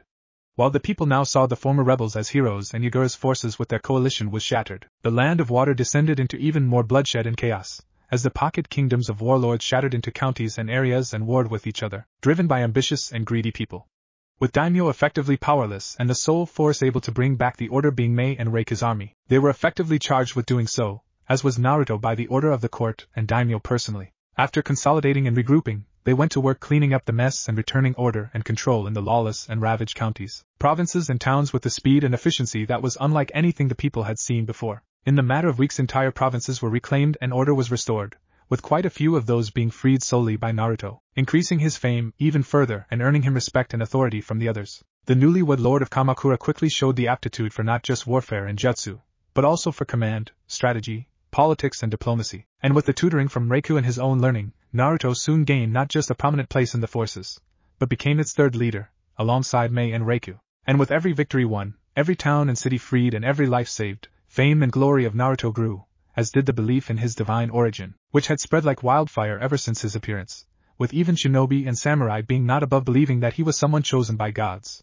Conveniently, either Mei nor Reiku had spoken out against it, nor did Naruto, and they simply allowed this notion to persist, for it did not cause any trouble for them, instead bringing more certain validity and power to them. Eventually, after about 7 months of warfare, Land of Water was unified and freed from rebels, bandits, rogues and warlords, and for a time it seemed like peace would finally reign. However, those hopes were quickly crushed when the water daimyo died in strange circumstances, and due to him being childless and without any immediate male heirs, the capital of the Land of Water, Narumi, erupted into a civil strife and chaos. Factions and candidates for the throne began an all-out war for the throne, brothers and cousins killing each other, with the Imagawa effectively destroying each other. Naturally, noble lords and their forces were also getting involved, and it all promised to spill into another round of civil war, with only Naruto, Mei, Reiku and their immediate allies and retainers staying out of it all. Officially, Naruto stayed out of it all because he tended Kamakura and his own lands, as well as retainers and vassals that were granted to him by the court. But after it became clear that the new war was going to break out in the land, he called upon his own forces and quickly marched upon the capital. At first, it was assumed that he was going to pledge himself to one faction or another, but instead of doing any of that, he instead seized the capital with his own forces, declared an immediate ceasefire and imprisoned all of the participating nobles, samurai, shinobi and candidates for the throne. Most of the seized nobles and surviving Imagawa members believed that such a thing would not go unpunished, yet as it turned out, the people of Narumi and Land of Water didn't even lift a finger, along with the rest of the samurai, shinobi and nobles. The simple fact was that the people were just too tired of war, chaos, wanted peace and stability, and right now, the one who was bringing it to them was Naruto Uzumaki, lord of Kamakura. Even if he was a de facto usurper, the nobles and people that stayed out of it all saw him as someone fit to rule, given his now legendary status and divine origin that was now widely believed to be true. And yet Naruto didn't act as a despot and tyrant, instead choosing to summon the most prominent members of nobility, religion and people, composing a council and charging said council with deciding who should rule the land of water. In a near-unanimous vote, Naruto Uzumaki was chosen to ascend the throne of water and take the position and status as daimyo of water, and it was by the choice of the people, an unheard of thing, that Naruto was made into ruler of one of the 5 great nations. To legitimize his status and transition of power, Asagi Yamagawa, daughter of the deceased daimyo who had fled to Kamakura for safety, wed him and assumed the position of the main wife, though at this point there was no such thing as main or secondary. Right after this, Naruto went on to finally end this bloody circus, and he did so extremely efficiently and ruthlessly, by beheading the instigators of this royal crisis, ending almost all of Imagawa family, as well as many noble families. After suppressing the initial rebels and families of the deceased, Naruto went on to reform the administration of the provinces, redistribute land, standardize taxation and much more, not to mention finally begin the restoration of the land of water. The next 2 years Naruto had spent on restoring land of water and then advancing its station by improving it in whatever way he could, and his hard and diligent work showed results already. Land of Water was for the first time in nearly a century fully at peace, and people finally could live in peace and stability, without the fear of war or bandits. Cities, villages, infrastructure, agriculture, internal and external trade, all of that and more improved by leaps and bounds, bringing wealth and prosperity to what was considered once the second weakest great land. Under Naruto's rule, Land of Water once again became a naval trading powerhouse, serving as the midway point between West and East, with its captains sailing the seas and selling valuables and wares that were produced in Land of Water. Hidden Mist Village and its shinobi also were restored and empowered, doing away with its bloody traditions and ways, instead focusing on moving forward, though Naruto's reforms had made the land safer than ever. Yet he did not forget about his shinobi and made sure they were in top condition, had both funding and contracts, and with his wealth and power, there were bound to appear those who would want to take advantage of it. Skirmishes between lands were nothing new, and shinobi of the great nations often clashed in small-scale fights or proxy conflicts. And in case of Land of Water, Iwagakure and Kumogakure were more than eager enough to test the waters for a new conflict. If at first soon after the end of wars they did find success, now they found only death, for Kirigakure shinobi and samurai of water were more than ready to repel and defeat them. Naruto had to commend Mei for her leadership and reforms, which had made the Kirigakure shinobi into a force to be reckoned with, and with the many shinobi clans returning or migrating to Land of Water, they were well on their way to becoming the #1 shinobi power, and that is without possessing a tailed beast. Once he was done shifting through his memories, Naruto's full attention turned back to the council and the reports, as he raised his head and looked with his strong eyes at the current minister who was making the report. Over the years, he did do away with his mane of hair and instead opted for a more manageable and shorter style, with his hair mostly pulled back and reaching to his neck, with a few short strands of it falling over his forehead. The change in hairstyle allowed him a complete clear sight, while his wives appreciated the fact that they could fully look at his strong and regal face. Raising his hand a little to signal that he has heard enough, Naruto spoke up. Good work on restoring the main Takeda Road, Yashitsuga. I will be expecting your full report within 2 weeks. The said minister bowed his head in respect, while Naruto turned his head to the next one. Mitsunari, what's the status of our traders in the Land of Fire? You reported at the earlier session that they were facing animosity from the local traders and even nobles? Yes, my lord, as I have reported 2 weeks ago, our traders and merchants were being pushed away out of the markets or outright denied access to it. While initially those were but isolated cases, they have, unfortunately, evolved. Mitsunari began his report. 2 days ago, I have received verified information that the Fire Daimyo and his court had issued an edict that increased the taxation of our merchants all throughout the Land of Fire on the basis of their so-called unfair advantage over their local traders. Furthermore, the governors and city heads were given permission to set taxation rates and to officially deny our merchants into towns without needing a reason for it. And what is the reasoning that Fire Daimyo and his court used to justify such a drastic action? Asagi asked with cold, controlled tone, speaking with the authority afforded to her by her station, power, and ability. If they are aware of the fact that our merchants and traders can rely upon the protection and support of the Water Court, why does Fire Court so openly seeks to antagonize us? We do not have a concrete information on that, milady. However, ministers, and several other merchants, as well as I, believe that they have taken such a stance due to our increased trade with lands of wind, snow, and water, with the former and latter having once been their primary trade partners. Mitsunari responded. As your majesties are aware, soon after the return of 4th Hokage to Konoha, all of those lands opted to first limit their diplomatic ties with Land of Fire, and after our appeals to them, have officially ended their treaties. Their current actions can be considered as a retaliation for our diplomatic and trading success, and by doing this they either hope to limit our influence, or gain compensation for their losses. Minister Ishida, do you have possible solutions or responses to this situation? Reika asked of him, with Mitsunari nodding. Ministers Otani, Yukita and I have compiled several potential responses for this situation. If His Majesty wishes, we'll present them to him at the earliest opportunity. Mitsunari responded, with Naruto thinking about it and answering, I will hear you out about it tomorrow before noon, Mitsunari. Yashitsugu and Hideai, you two will present your options to me alongside Mitsunari and his proposal, Naruto told them, before turning to Mei. Lady Mizukage, what is the status of the shinobi forces and what can you report about the activities of other hidden villages and their forces? Since the start of the spring, there were no incursions into our lands by the forces of other hidden villages, and our informants state that currently Kumogakure and Iwagakure are more focused on dealing with internal matters rather than trying to probe our defenses, Mei reported in the official tone. In Iwagakure, Inoki is trying to maintain control over his more bellicose shinobi who wished to take revenge on Konoha for what had happened in the Third Great War, while in Kumogakure, 4th Raikage is ramping up his military preparations, though it is unclear whether he is planning to launch an attack or is just doing his usual blistering. Nothing out of the ordinary. Naruto commented.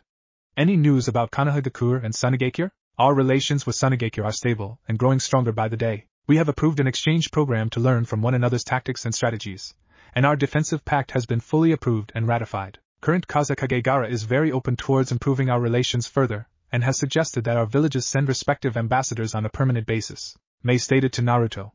As for Konohagakure, our sources indicate that for now their primary focus remains the restoration of their power after the attack by Suna and Orochimaru 3 years ago.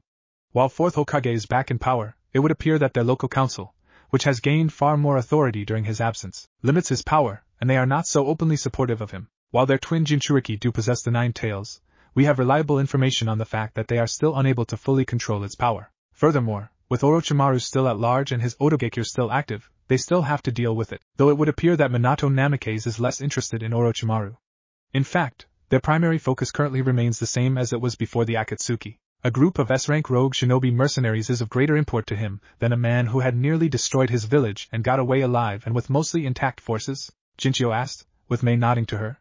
Lady Mizukage, can you explain why Hokage takes such active interest in them? Aside from the fact that Orochimaru is their former member, and that Itachi Uchiha is still among their numbers, all I can speculate is that the reason for such an interest is that Akatsuki seem to take particular interest in the tailed beasts and their hosts, Mei stated. Of course, Kirigakure and Land of Water do not have any of those present in our possession. However, such an interest in tailed beasts is concerning at the very least, and given their members, they certainly possess the capacity to capture one or several of them. This is the possible reason why Minato Namikaze is so preoccupied with them.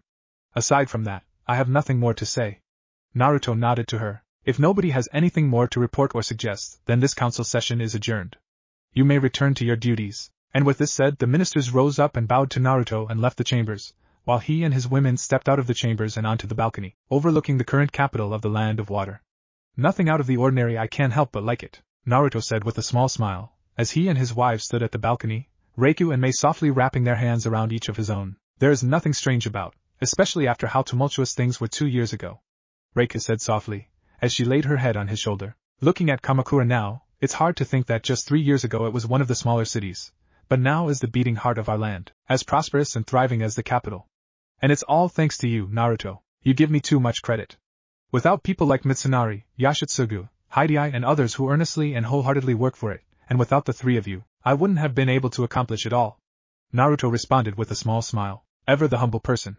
While it is nice for the public, you do not have to pretend with us. After all, we 3 here know all your secrets, especially the naughty kind, Mei said with a flirtatious tone. Do take pride in yourself and your work, Naruto, if not for your own sake, then for ours. After all, we do love it when you take control of the situation, hard and mercilessly. She said with a husky tone, with a sage eye huffing at this. Do you always have to so crass and open about such things, Mei? A sage eye looked at her with a disapproving eye. The last thing people need to know is what is going on in their daimyo's bedroom. Oh, I think they know quite well what is going on in there, especially when it is your turn to be conquered, my dear, Mei said with a wink, while a sage eye blushed up a storm. Stop it! Reiku, how can you stand her being so even after all this time? A sage eye could not fully handle Mei and her near-open discussions of intimacy. I grew used to it, and besides I do not mind people talking about me and our husband. Reiku responded. If anything, I do find it somewhat amusing, hearing maids or these young ladies whispering about how our husband can take us all in one night, and coming up with the various ways we make love. Yes, they are quite amusing, though it might be best to not tell them all the details. We wouldn't want to crush their meager fantasies with the overwhelming reality, Mei suggested. Those poor girls wouldn't be able to handle knowing the true potency of our lord, Mei giggled suggestively, with Naruto shaking his head at that. I think that is enough of such talk.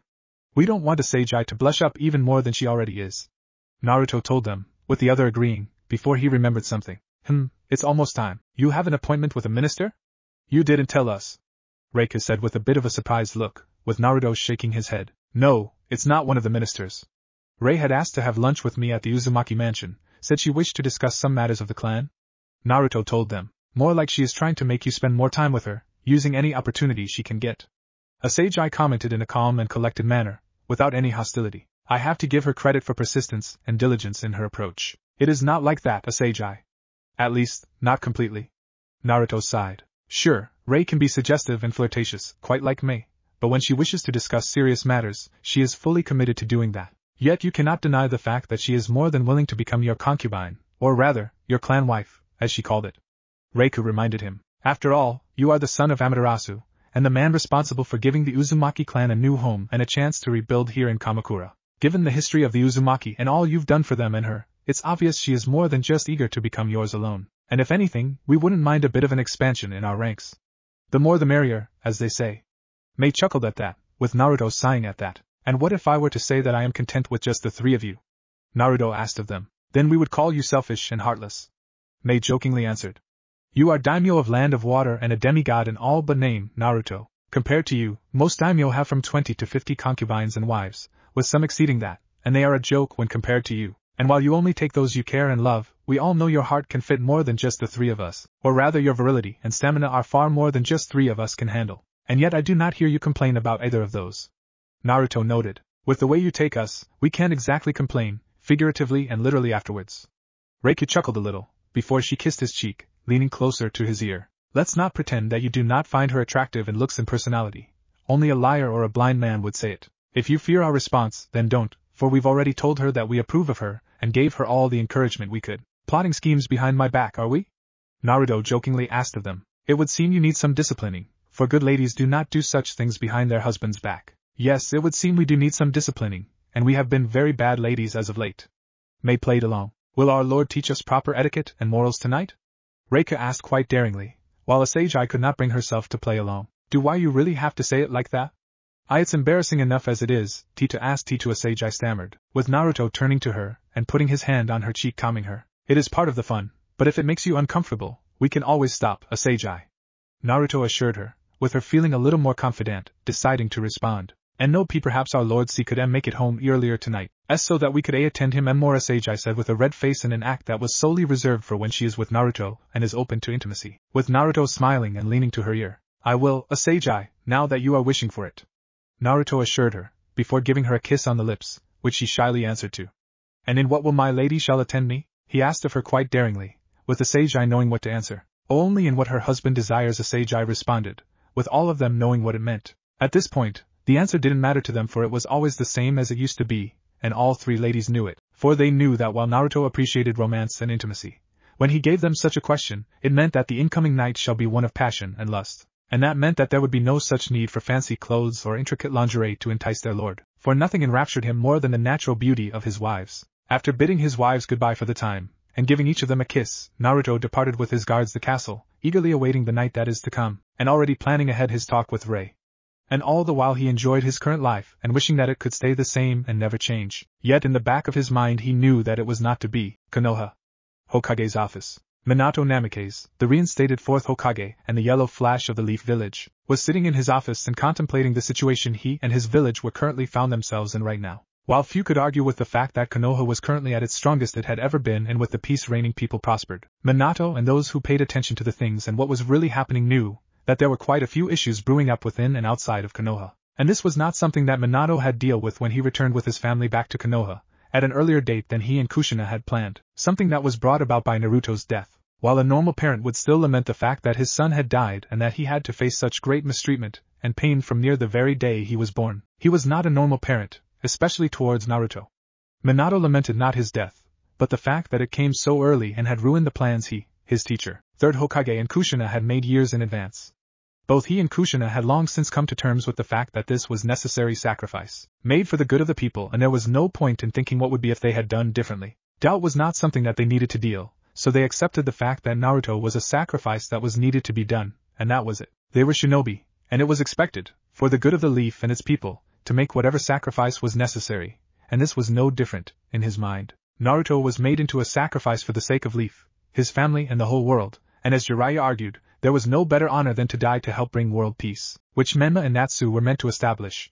It was always an established fact that Naruto would not live for too long, perhaps perish and die before or shortly after turning 20 or so, but to die at 13 and when his siblings were not yet able to gain control of Kyuubi, this complicated matters quite seriously. As the village lost its Jinchuriki and soon after the elation of the death of supposed Demon Fox vanished, the realization of their weakness and insecurity settled in. Fortunately, before things could deteriorate to panic, Minato and his family made their return, and with the recommendation and command of Fire Daimyo, he assumed the control and command of Konoha and its shinobi, while the populace generally greeted the return of their greatest shinobi with happiness and elation. Behind the closed doors, the council had made it clear that they were not very pleased with the fact that they were lied to about this whole affair. The civilian and shinobi portions of the council have already gotten used to the fact that they held great amount of power, and even were able to bend Hokage to their will at time, and finding out that there was such a scheme in place was not pleasing for them. Not to mention the elders who have long since grown comfortable seeing themselves as equals to the Hokage, and they were not about to give Minato any more power than they thought he deserved, for he was a youngster who needed to learn how to respect his seniors.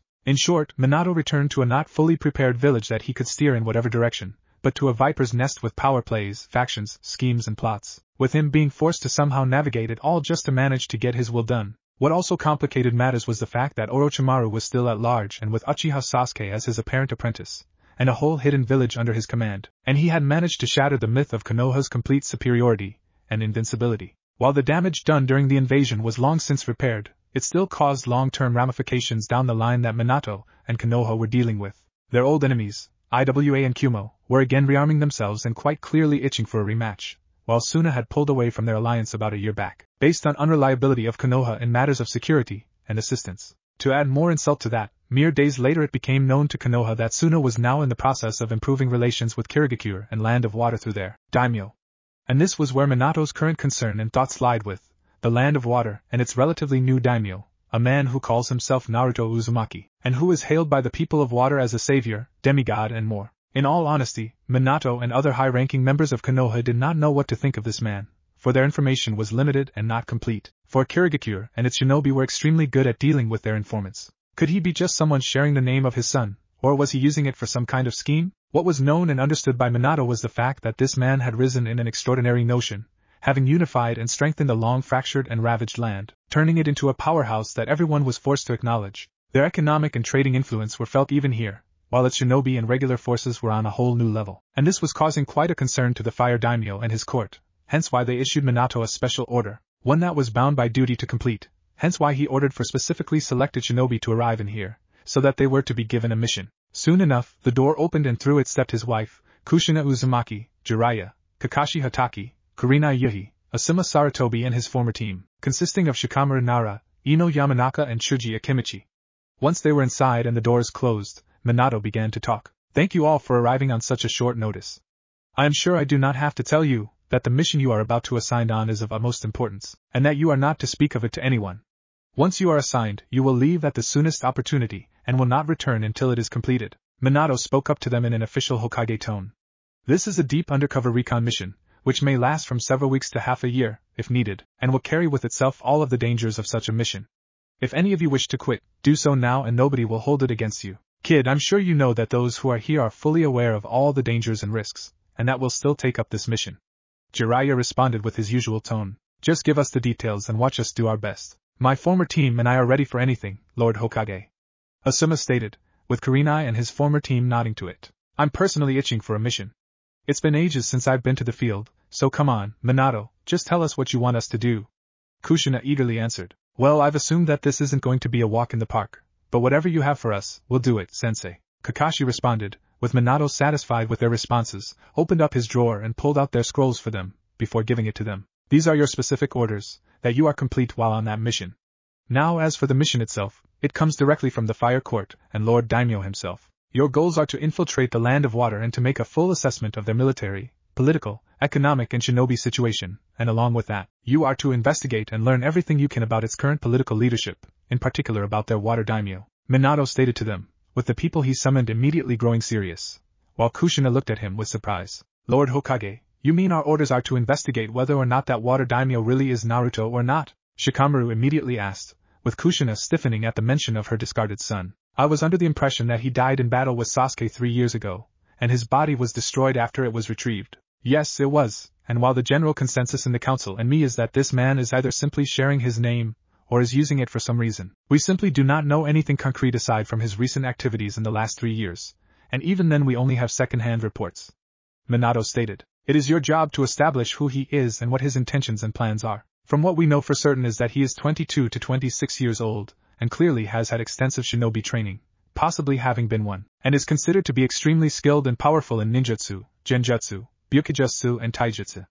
Jiraiya can fill you all on what we know about him right now. This Naruto appeared out of nowhere and if reports are to be believed, single-handedly ended the battle at Kamakura by killing Yagura, by, quote, manifesting a divine power from the gods and slaying Yagura in his tailed beast mode. Sounds far-fetched, I know, but most of the reports we have all have such things in them told about him, with many going as far as to call him son of Amaterasu herself, the goddess of sun, life and light, as well as royal power." Jiraiya stated, "She is also considered to be the progenitor of the Uzumaki clan and our main patron goddess."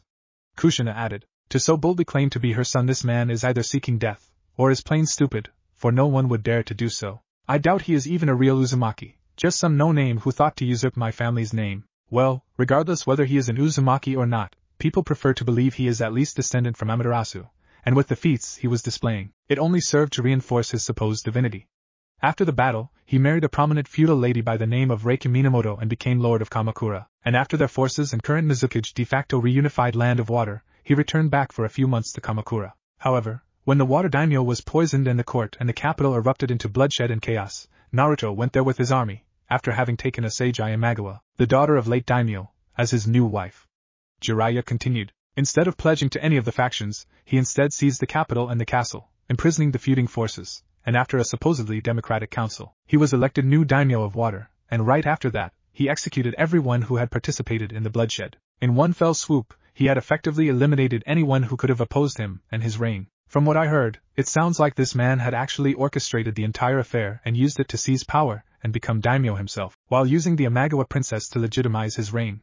Kakashi added, "Whatever the case, he had gone from a simple lord to daimyo in a matter of a year, and that is not something that most men can accomplish." "Wait, you said that he was already married to that Reika woman, right?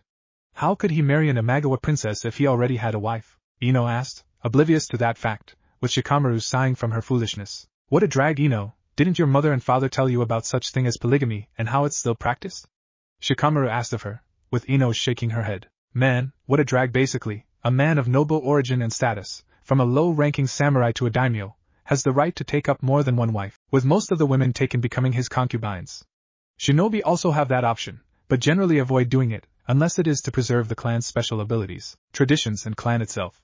So this Naruto might have more than just those 2 wives, in fact, he might have a harem to up to 20 or 30 women in it, and it would be totally normal. EW. What a pig!" Ino said with disgust.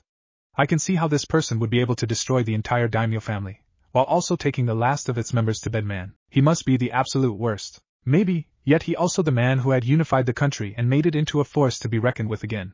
Kurenai added, "According to what I heard, he made the Land of Water into a prosperous and wealthy country, as well as brought it peace and unheard before stability, and while he is ruthless with his enemies and merciless towards those who dare oppose him, one can't argue with the results." What's that, Kurenai? Am I hearing a hint of admiration in your tone?" Asuma asked of her in a bit of a teasing fashion, with Kurenai simply rolling her eyes at that one. "All I am saying is that this Naruto Uzumaki, or whatever his actual real name, is certainly not someone to underestimate."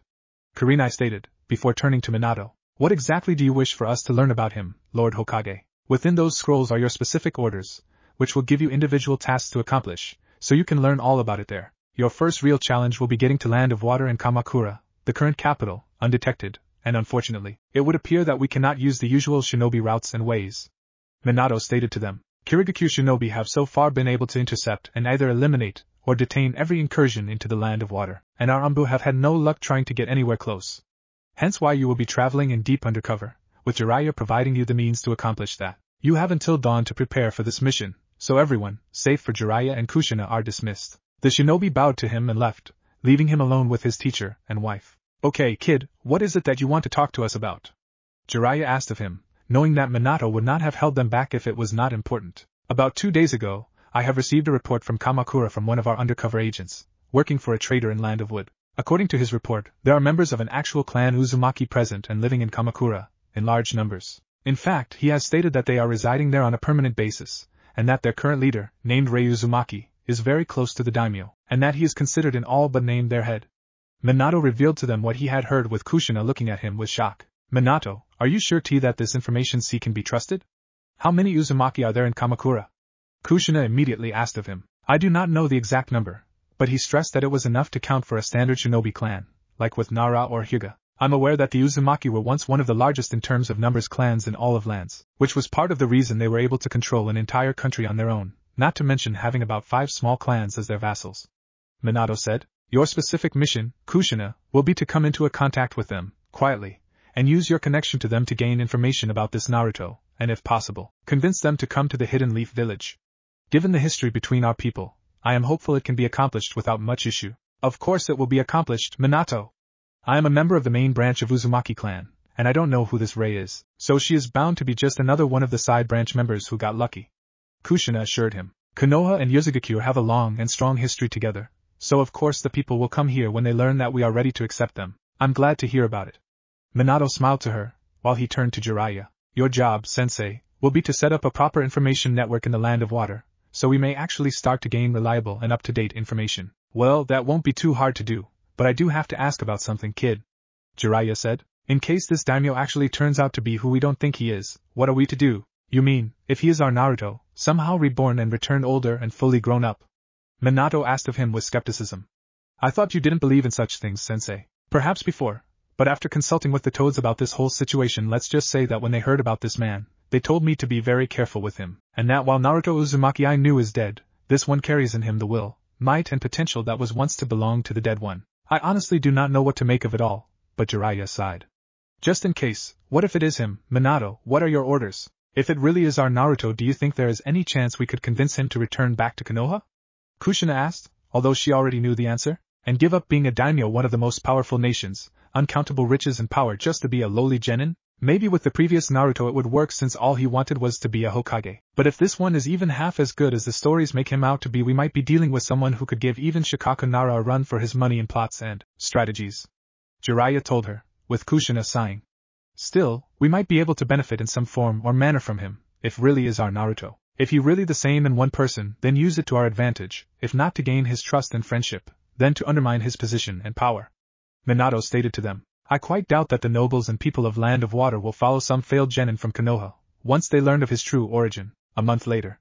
Kamakura. The travel to Kamakura took much longer than normally would have if Konoha's shinobi had taken a direct route, but since it was obvious that Karigakure, and their new allies, Suna, were watching such approaches, they had to change the strategy. Instead of a direct incursion straight away, they opted to first travel to one of Land of Water's trading partners, Land of Wood, and there find a wood trader who would be looking for some guards to hire. Land of Wood, according to Jiraiya, was one of the main suppliers of expensive lumber, and their traders were a regular sight in Kamakura and other ports, and Jiraiya was certain that he would be able to find them one such trader. While for a few days they had no luck after arriving to the port town, they did catch a break when Jiraiya was able to locate one merchant who was going to travel to Land of Water, and after some convincing, managed to get them hired. The problem, however, was that first he would make several stops at other countries and ports, so shinobi were forced to patiently wait until they arrived to Kamakura almost a month after setting out. The journey here was quite uneventful, boring and downright demoralizing at times, but when they saw the bustling great city that was Kamakura, it had actually served to lift up their spirits.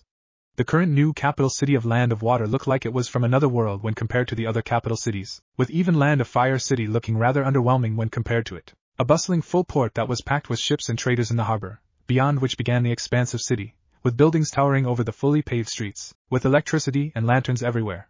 The city streets were packed to the brim with citizens, travelers, traders and more, and to Konoha's shinobi, it seemed like all of the water country could actually fit in here. Once they were docked and having bid their goodbye to their way in, Konoha's shinobi, disguised as simple-looking ronins, made their way through the streets, marveling at it and the people in here. Man, would you look at the size of this place? This city makes Konoha look like some backwater town or something like that. Chuji voiced his surprise as he looked around. And there are so many people, it almost makes me dizzy. Oh look! There are so many restaurants and cafes. Maybe we should make a stop at one of them and get a bait to it. You had your breakfast just an hour ago, Chuji. I'm pretty certain that you and your stomach can survive for a few hours without local food, Asuma told him, as he too observed the place. But you are right, there are a lot of people in here, more than I ever saw in Fire Capital, that's for certain, and we aren't even at the city center yet. If I were to guess, this is a district allocated to merchants and travelers from the overseas, where they can find lodgings for their stay. Might a good place to start gathering information, what do you think? I don't know about you, but I really want to see what their market and shops are like. Look at what the girls here are dressed, they all look like they are nobles in these dresses and kimonos. And this is the stuff I would only wear on special occasions, and they wear it just for an out and about walk. Ino commented. Oh look! There is the marketplace. After that, Ino and Chuji went on ahead, leaving their senior comrades behind, with Asuma letting out a sigh. They are supposed to be Chunins, yet she still acts like a genin, Asuma said aloud, but making sure nobody from around her didn't hear him. Well, it would appear we are in luck. With such a crowd here, it would be easier for us to get by undetected and start getting the information, Asuma concluded, as they reached the marketplace and saw just how massive it was, with many shops and traders selling everything, from jewelry to clothes and more. Well, this certain puts Konoha's market to shame, Kurenai commented, as she surveyed the busy place, before turning to Jiraiya. Do you have reliable sources of information here, Jiraiya? Afraid not, but I'm sure I'll be able to find a way to piece things together, so to speak, Jiraiya said, as he looked around, before picking one of the local traders and moving to him. Hey there, how's the trade going? Hello, yeah, trade's going well. You are in luck, I still have some fine fabrics, if you are interested, for a reasonable price. Better buy them now, cause before the end of the festival tomorrow, I'll all out of it. Merchant told Jiraiya, with him deciding to decline. I think I'll pass for now. You say there is going to be a festival tomorrow? Jiraiya asked, with the merchants nodding to him. What's the occasion for a celebration? Sakura blooming? No, we had that one already. This is a festival in honor of the end of bloodshed and all the wars 2 years ago.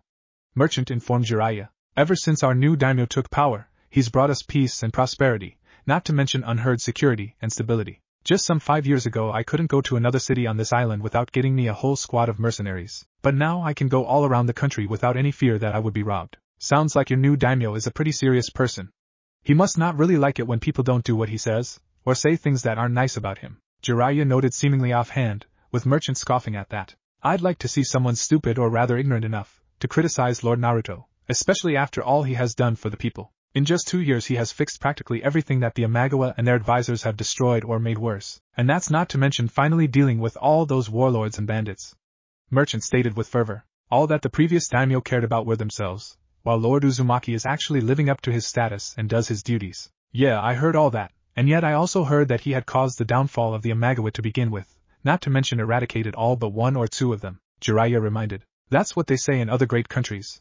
I've heard all that plenty of times. I do not know myself, and to be quite honest, I am actually glad that the Amagawa are gone, save for Lady Asagi, Amaterasu bless her. If anything, Lord Uzumaki has done us a great favor disposing of those bastards for good. Merchant stated with conviction. You definitely never were in the previous capital during another one of the turmoil, when a daimyo died or something like that. Streets ran red with blood from all the fighting, and nobody was spared, whether a participant, or just some local unlucky soul who happened to be there at a wrong time. Now with Lord Uzumaki in charge, we don't have to worry about some overly ambitious fool starting trouble again. Even if it means possibly getting killed, if it means peace is preserved?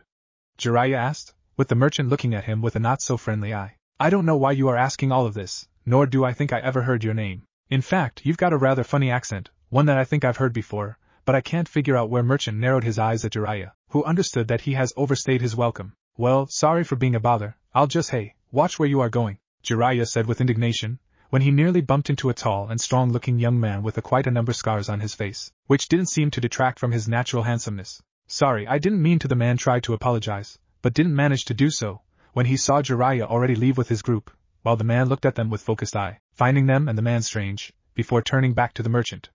Good day, Matsuoto. Looks like I've scared off a customer of yours, the man jokingly said, with the merchant waving it off. Oh, don't worry yourself about it, Lord Naomasa. That man wasn't buying anything, yet talking and asking all kinds of strange things about our daimyo and his rule, Merchant said with irritation. Honestly, he and his friends over there all look like trouble, so maybe it's best that I didn't sell them anything. Anyway, enough about them. Are you here for your order? Yes, and plus pack me that black one with yellow motif in there, same amount as of roll as I ordered before, Naomasa said, with the merchant immediately preparing the order. So, what exactly did that weirdo talk about our daimyo? Oh, you know, the same old things that all of them high-class foreigners like to say about him. How he destroyed the Amagawa, took power and everything else, as if any of them actually know anything about how things were here before Lord Uzumaki ascended the throne. Merchant said, although there was something strange about the way he was speaking, his accent. Oh, now I remember. He's got the accent of a man from a fire country. The man spoke with surprise as he remembered, with Naomasa raising his eyebrow at that. From Fire Country? Are you sure about that? Naomasa asked of him. Yes, now I'm certain about it. I've actually made business with traders in Land of Waves when they were still trading back a few years ago, so yeah, I know my accents when I hear them. Merchant said, as he finished the order, while Naomasa turned to look at the group of the supposed Ronin, focusing his attention on the woman with the long red hair. Once he caught the sight of her face, realization sat in his face, and he understood finally why he had such a strange feeling about these people. The moment he paid for the order, he sent his shadow clone with the materials back home, while he had a group of infiltrators to keep an eye out for. Several hours later. Park of Red Leaves. Well, that has been a waste of time, Shikamaru said tiredly, as he sat on the bench under one of the trees with red leaves. All we did find out is that the people here love their daimyo, and that he has ordered a great big temple built, and is currently making an inspection of it as we speak. Man, what a drag this has been, and we'll have to do it for the next 5 months or so. Why did I agree to it? Because you wanted to get away from your mom who has been nagging you about getting your life together. Ino joked, with Shikamaru groaning at that. I don't know about you, but I had a blast of a time. Well, at least one of us enjoyed themselves. Kakashi commented, before looking at Chuji chowing down on some food. Well, 2 of us enjoying themselves. We didn't really learn all that much, but this is something. In fact, we have a chance to get a good look at this Naruto Uzumaki. I say we sneak to that new temple he is inspecting and get a good look at him. Jiraiya said, with Kushina agreeing with him. It would be good for us to know at least how he looks. If you are wondering how he looks, you should have waited for tomorrow. Suddenly a new voice startled all of resting Konoha shinobi, forcing them to rise up and ready themselves. Lord Uzumaki doesn't really hide himself from the people and was going to make a speech and open the festivities. But I'm afraid you won't be able to witness it, Konoha shinobi. And from the trees into the open stepped the man who had bumped into Jiraiya earlier. Konoha shinobi? Friend, I think you got the wrong idea. How can we be shinobi? We are just your regular run-of-the-mill Ronins looking forward to your festival and have some fun after our work, and Jiraiya decided to try to play the legend they agreed upon. But Naomasa was not convinced. Did this lie actually work on anyone? Or do you really think people are so stupid that they won't recognize the Fire Country accent when they hear it, or won't recognize one of the 3 Sanins just because he looks like a vagabond? Naomasa asked, as he eyed them all up. Kakashi of the Sharingan, Asuma Sarutobi, Kurenai Yuhi, and to top it all off, Jiraiya of the Toads and Kushina Namikaze. Quite a crew your Hokage decided to send here. You aren't a simple civilian, are you? And while my husband may be Namikaze, I am Uzumaki, Kushina Uzumaki of the main Uzumaki branch and direct descendant of Amaterasu herself. Kushina stated with pride, while Naomasa nearly scoffed at her. Who are you and what do you want? You know, I would have been surprised if you had actually recognized me, Kushina. But then again, you do tend to forget both friends and family who are no longer all that important to you. Naomasa responded, before answering. Does the name 2 Naomasa ring a bell to you, Naomasa? Wait, Naomasa, is that really you? Kushina asked of him with shock, with others looking at her. You know him, Kushina? Jiraiya asked of her. Yeah, now that I look at him it is you, Naomasa. Kushina nodded to them. He and I were childhood friends back when I was still in Yuzu. His mother was my first taijutsu instructor, and we trained together. I had thought that all of 2 clan perished alongside others when the Yuzu fell. Great many of our numbers died that day, with the intention of saving as many as we could, and my mother was among the casualties. Casualties that could have been avoided, had Konoha held true to its word and aided us in defending our land and people. Naomasa said with restrained anger. But no, instead you and your new home decided to sit back and let them destroy us, and even when survivors pleaded to be let in, your 3rd Hokage and council decided to leave us to die. Well, we've survived. Naomasa, I can understand that you are angry at Konoha for what had happened, but right now, I need you to put aside your anger, and Kushina tried to reason with him. But Naomasa was not going to listen to her. And what? Tell you everything you and your friends here want to know, like about Naruto Uzumaki and what kind of a man is he. I've been shadowing you for quite a while and I know what you are up against, so there's nothing you can say to convince me. Naomasa stated to her, I am going to give you one chance to surrender to me right now, and you will be treated with respect and all the rights allocated to guests of daimyo. Persist, and I'll take you by force. Naomasa told them with full seriousness. You honestly think that you actually stand a chance against all of us all by yourself? Kakashi asked of him. You face off against the best Konoha has to offer, all by your lonesome. And who said about me being alone here? Naomasa asked of him, and at that moment a squad of 7 red armor-clad warriors, armed with swords and spears, appeared from the trees and surrounded them, with Naomasa discarding his civilian garments, revealing a similar suit of light red armor, with a spear appearing in his hand. I'm sure you remember what made the 2 clans so famous, Kushina. Why don't you share with your friends who we are? Clan 2 was one of the smaller clans in Yuzu, but was the most militant and battle-hardened, with their best known collectively as Red Demons, for the armor they wore and their ferocity and skill in combat. Kushina said aloud, as she unsealed a sword for herself. Naomasa, you do not have to do this. No, but I want to. Naomasa responded, as he readied his spear. Now then, Konoha Shinobi, brace yourselves, half a mile away. Great Amaterasu Temple. As you can see, the construction and all the polishes of the temple are complete, and now all that remains is the consecration and official opening, which you shall oversee tomorrow.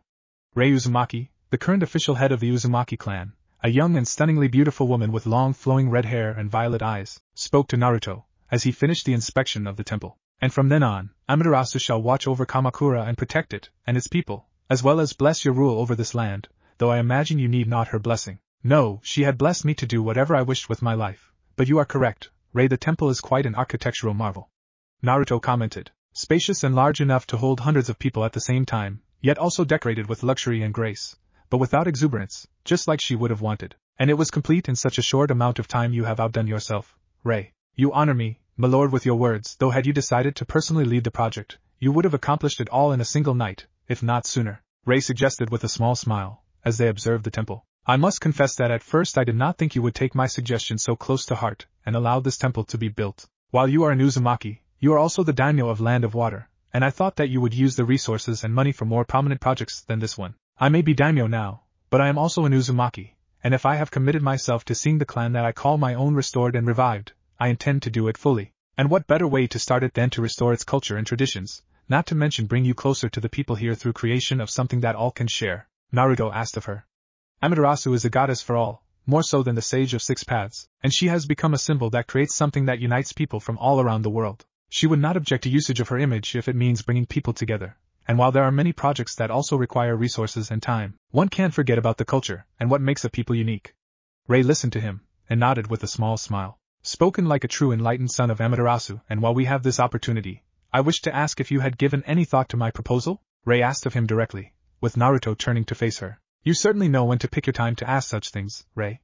Naruto noted. And here I was trying to impress you with all the philosophical discussions, Uzumaki daimyo jokingly stated, with Rei chuckling to it. A good effort, though at this point a bit unnecessary, for I am thoroughly impressed by you and have been so for quite a long time now. Hence why my boldness when asking you if you have given thought to my wish to join you as more than just your close friend and member of Uzumaki clan, Rei said openly to Naruto. The clan and its members are fully loyal to you and are eternally in your debt for you had done for and to us, Naruto, but to leave you without a justified reward would be at the very least ungrateful of us. And what better reward there is for a savior of an entire nation than its princess? A simple thank you would have sufficed. Naruto said dryly, with Rei shaking her head. Maybe for you, but not to me. Rei said, as she drew his gaze. We both know that I shan't relent in my desires and attempts, Naruto, and I know that I am attractive to your eye and soul. Why waste time with this indecisiveness instead of allowing us to finally embrace each other as lovers should? Maybe because I was actually trying to time it perfectly with the festival, to give a certain special feel, so to speak? Naruto suggested, with Rei chuckling to him, before moving closer and nearly touching his lips with her own. I see. Well, then I suppose I can wait one more day, but after that, my lord, I shall show you the true depths of an Uzumaki love. And at that moment both Rei and Naruto felt a powerful spike in chakra not so far from them, which immediately ruined their moment, and returned them to full seriousness. That chakra spike, it came from the Park of Red Leaves. It's almost like there is a battle happening there, Rei said, as her sensory abilities kicked in. There is a battle, and one of my best generals is waging it with his troops, without me knowing anything about it, Naruto added, as he immediately recognized the chakra of two Naomasa, before his senses picked up the signatures of the people he was fighting against. Well, now this is interesting. We best pay a visit there right away. I have a feeling that Naomasa has prepared quite a gift for us. At the same moment, ugh! Kushina groaned, as she tried to slash at Naomasa, yet he parried with his spear and then moved it away, before kicking her away. You are getting a bit slower, Kushina. Do not tell me that the Kushi life and fire capital and now in Konoha has softened you up so much, Naomasa taunted, as he pressed on the attack, while his Red Devils were engaging the rest of Konoha shinobi, keeping them occupied. And this is the infamous Red Death of Konoha? I would have thought you would be able to at least keep up a decent pace, not lag behind like this. He locked weapons with her again, with Kushina finally having a chance to speak up. What are you trying to accomplish here, Naomasa? Do you honestly think that with such a small force you can take us down? Soon enough we will overpower you and get out of here, before any more of your reinforcements arrives. Kushina assured him, with Naomasa smirking to her. Well, then it is a good thing that my reinforcements are already here. At that very moment, he and his Red Devils disconnected from their enemies, distancing themselves, and in the next moment, golden chains flew towards all of the shinobi, entering their chakra systems and paralyzing them. General to Naomasa, it would seem that you have been quite busy this afternoon, snuffing out such interesting rats. Naruto Uzumaki, daimyo of the Land of Water, made his appearance with Rei Uzumaki, who casted those chains out of her hand. Care to share why you did not feel it to be necessary to report the presence of Konoha's shinobi here right away? My apologies, my lord, I did not wish to make such claims without first making sure that I was correct in my suspicions, and when I decided to use this opportunity to lock them in one place, and not let them disperse. Naomasa reported. I have already dispatched for the reinforcements covertly, but I did not expect you to show up in person to deal with them. You've made quite a spectacle for me and Ray to observe via our sensory abilities, and once I sensed who exactly you were dealing with, I felt it required my personal attention. Naruto responded, as he stepped closer to Konoha's shinobi, looking at them with a curious eye. Well, I have been expecting Konoha to send at least someone here for quite a long time now, but I must admit that I was not prepared to see such an ensemble, Naruto said with a smile. Who are you? Jiraiya spoke with hardship through paralyze, with Naruto turning his head to him. What's the matter, pervy sage? Is your memory failing you, or you have difficulty realizing the truth, especially when it stares right at you? Naruto asked of him, as he moved closer. Well, let me dispel any and all doubts that you may have about me. In our very first meeting, I had to chase you around all of Konoha, just to make you train me, and even then when you trained me, all you did teach me was a summoning jutsu and nothing else at the time. Oh, and to get me to make a proper one, you threw me into a hole in the ground, with walls of it covered in spikes. I recall Gamabunta being quite displeased when I had summoned him there just to save myself from becoming stain on the dirt. Jiraiya's eyes widened when he heard him say all this. And no, it cannot be a Naruto? Jiraiya asked of him, with Naruto smiling to him. Yes, Jiraiya. It is me, the one and only, Naruto Uzumaki, the one after whom you were chasing now. Naruto responded to him and the others, revealing to them all who he really was. Chapter 3. And no, it can't be, you are lying. Kushina cried out at Naruto, once she heard him say it, with him turning his eyes towards him. Naruto, he was my son, I would know if you were him, the real him. At that response, Naruto simply chuckled, while shaking his head. Kushina, what he told me just now, it was only something that Naruto himself knew. Jiraiya told her, with Kushina refusing to admit that this is her son. Perhaps, but you weren't exactly being subtle in your training, so obviously people have heard all about it, and he could have learned about it from second-hand sources. Shikamaru reasoned, as he turned to Naruto. You are not who you claim to be, simply because facts don't add up. For instance, you are far too old to be Naruto Uzumaki, and you have a different color of eyes and tone of hair, one that is of lighter color than real Naruto's. And you also do not have the iconic whiskers, so yeah, you are nothing more than a fraud trying to be someone you really are not. And pray tell me, Shikamaru, for what, exactly, purpose would I use the name of Naruto Uzumaki, if I were a fraud? Naruto asked him the most obvious question. What boons or advantages does offer to me? In fact, just how famous was he? I will tell you, he was not in any way famous, at least to the extent that it would warrant someone to adopt his persona. And yet you have adopted it for your own purposes. Shikamaru stated, with Naruto giving him a small smirk. To be perfectly honest, I did think about changing my name a couple of times, but then again, what would be the point, really? Name is only meaningful when you yourself give a meaning, and for me, Naruto Uzumaki means something that none of you would never understand. Naruto responded, but I see that you are not convinced, or rather don't want to believe, that I am the same old Naruto you all knew before. Well, almost all of you knew, but the way I see it, I do not have to prove anything to you. Then what's the point of you talking to us all like that? Kakashi asked of him, with Naruto turning his eyes to him. Just kills us, be done with it, if this is what you intend to do? At that one, Naruto laughed a little, confusing and surprising them. Kill you? And why would I do that? Because you've infiltrated my country, engaged one of my commanders and nearly tore apart this beautiful park, Naruto asked of them almost sarcastically. Normally, yes, I would just be done with you, but in all honesty, I'm actually in a rather amicable mood, and I have been looking forward to this meeting for quite a while. Yeah, and why is that? So you could torture and get us to spill our secrets to you? If you were real Naruto, you would know that we would never talk, Ino said daringly, with Naruto not even paying her any mind. Tell me, why did you assume my son's identity? Answer me, you fraud. Kushina demanded to know the answer, with Rei deciding to chime in. He did not assume anything, Kushina Namikaze, he is merely using the name that you have given to him, though he has every right to change it. Rei answered for Naruto, as she stepped closer with Kushina turning her eye to her. It has been quite a long time, dear cousin. I doubt you remember me, but I sure haven't forgotten you, Kushina, along with your snide remarks about my lineage. At that moment, Kushina's eyes widened, as she finally recognized who it was. Rei? You survived the attack? But I thought that all of your family, and the main branch were wiped out in the attack, Kushina said with a shock, with Rei simply watching her reaction. Minato's intel said that you lead the Uzumaki now, but how can this be? You are a bastard child and were excluded from the main branch, so how can you be their leader? At that, Rei simply chuckled and answered, the fact that you still cling to these things as purity of lineage and from which branch one is shows just how little you know and understand. I lead the Uzumaki because I was chosen to lead them, as was my father before me, and as for the main branch, true-born and bastards, none of that has any meaning for the Uzumaki clan. Rei stated to her. The segregation and separation of the clan into main and side is over, as it should have been done away long before the attack. You were not there when the attack came. You didn't see how our land burned and people died, while the main branch tried to save itself, at the expense of everyone else. The destruction of Yuza destroyed more than our nation, but also our culture and identity. But it also cleansed us from what made us weak, and now the Uzumaki are united, as they should have been from the start. One clan, one family, one for all for one. That was our creed, and it is now again. More like serving under a fraud and a bastard child of a failed warrior. Do you really think that I'll ever believe that someone like you can actually command the respect and obedience of the Uzumaki clan and its vassals? Kushina asked of her. Just because you have these chains doesn't mean that you can command anything.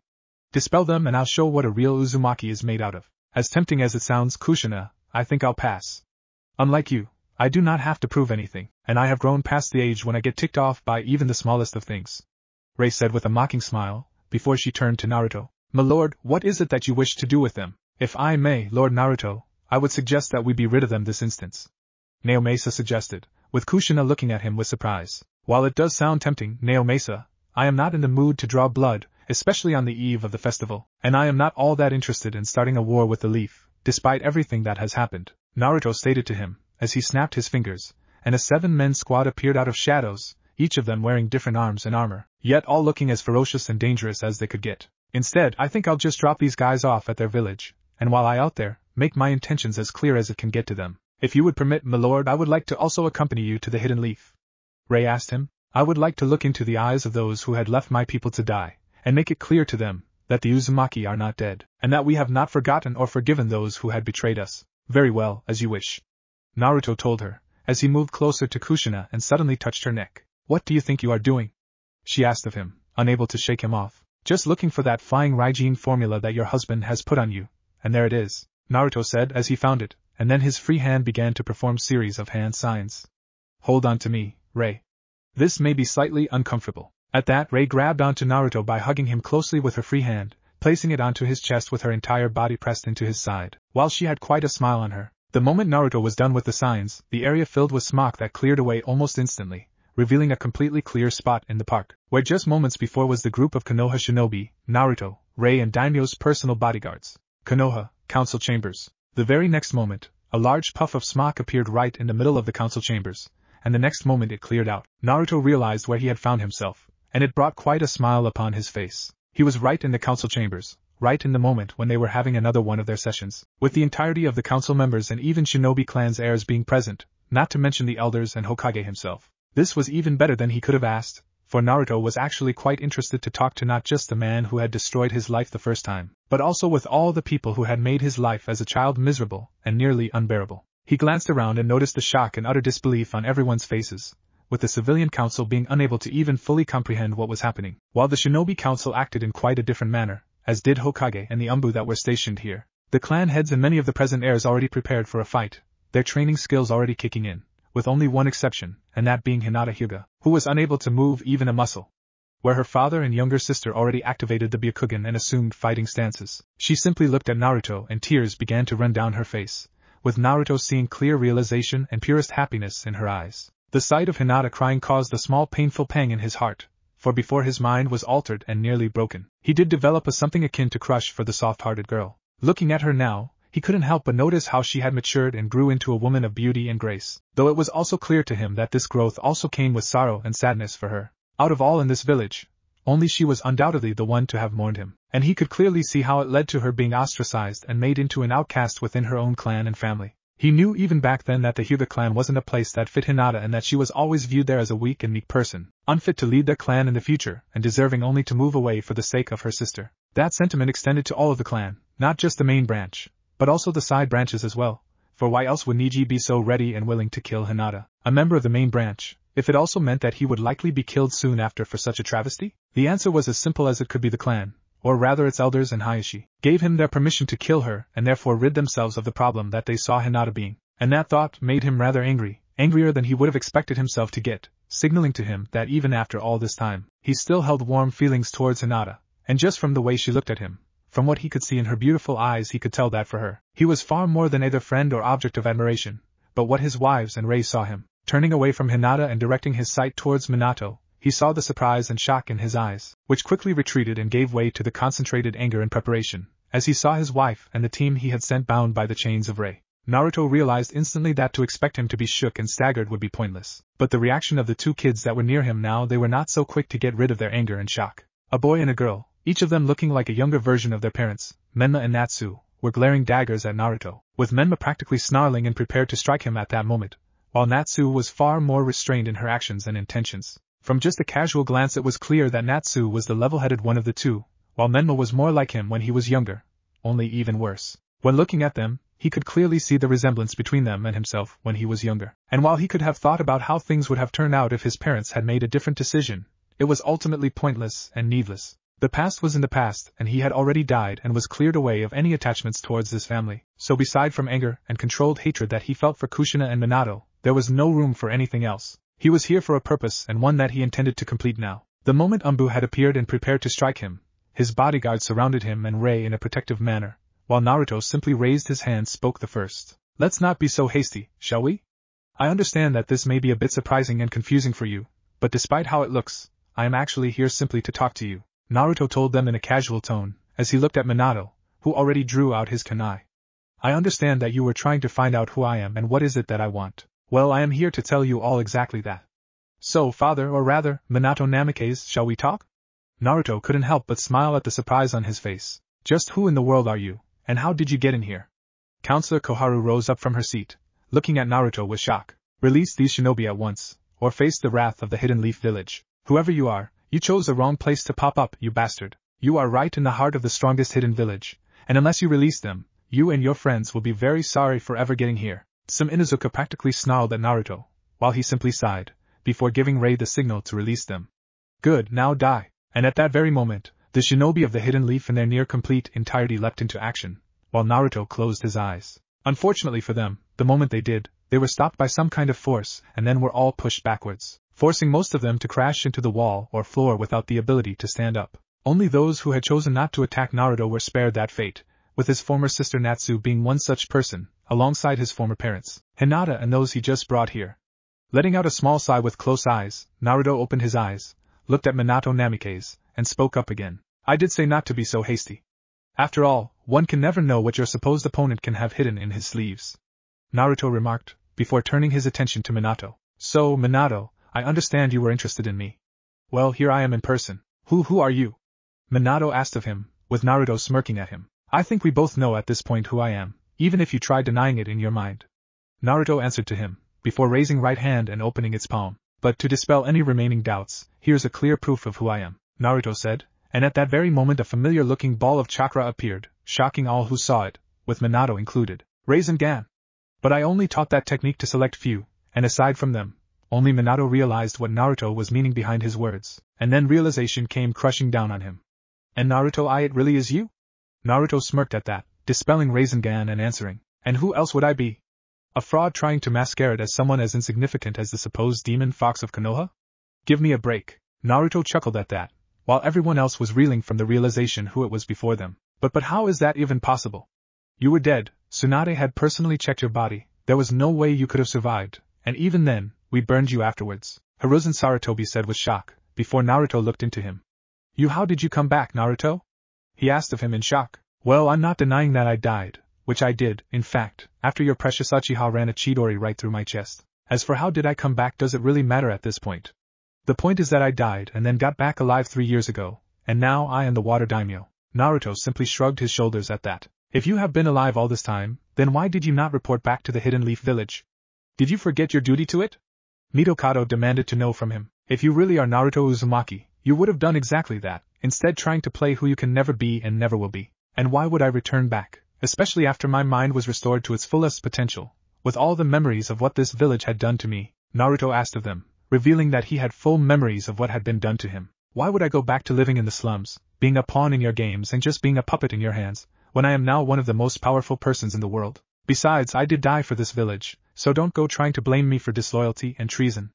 Naruto added in a light-hearted manner. Yet you came back, alive and apparently stronger than before, not to mention older. Inoichi said with narrowed eyes, with Naruto shrugging his shoulders at that. Well, me being alive doesn't exactly nullify that I did die for you all, even though I do wish Orochimaru had turned this place into a pile of ashes, but we digress, Naruto said, as he decided to return to the reason he was here. The point is that I am alive, and I am here to clear up the air, so to speak. Despite what you all may assume and believe, I am not here to destroy you all. Quite the contrary, in fact, I am here to talk to you, or rather, make a proposition. And what proposition would that be?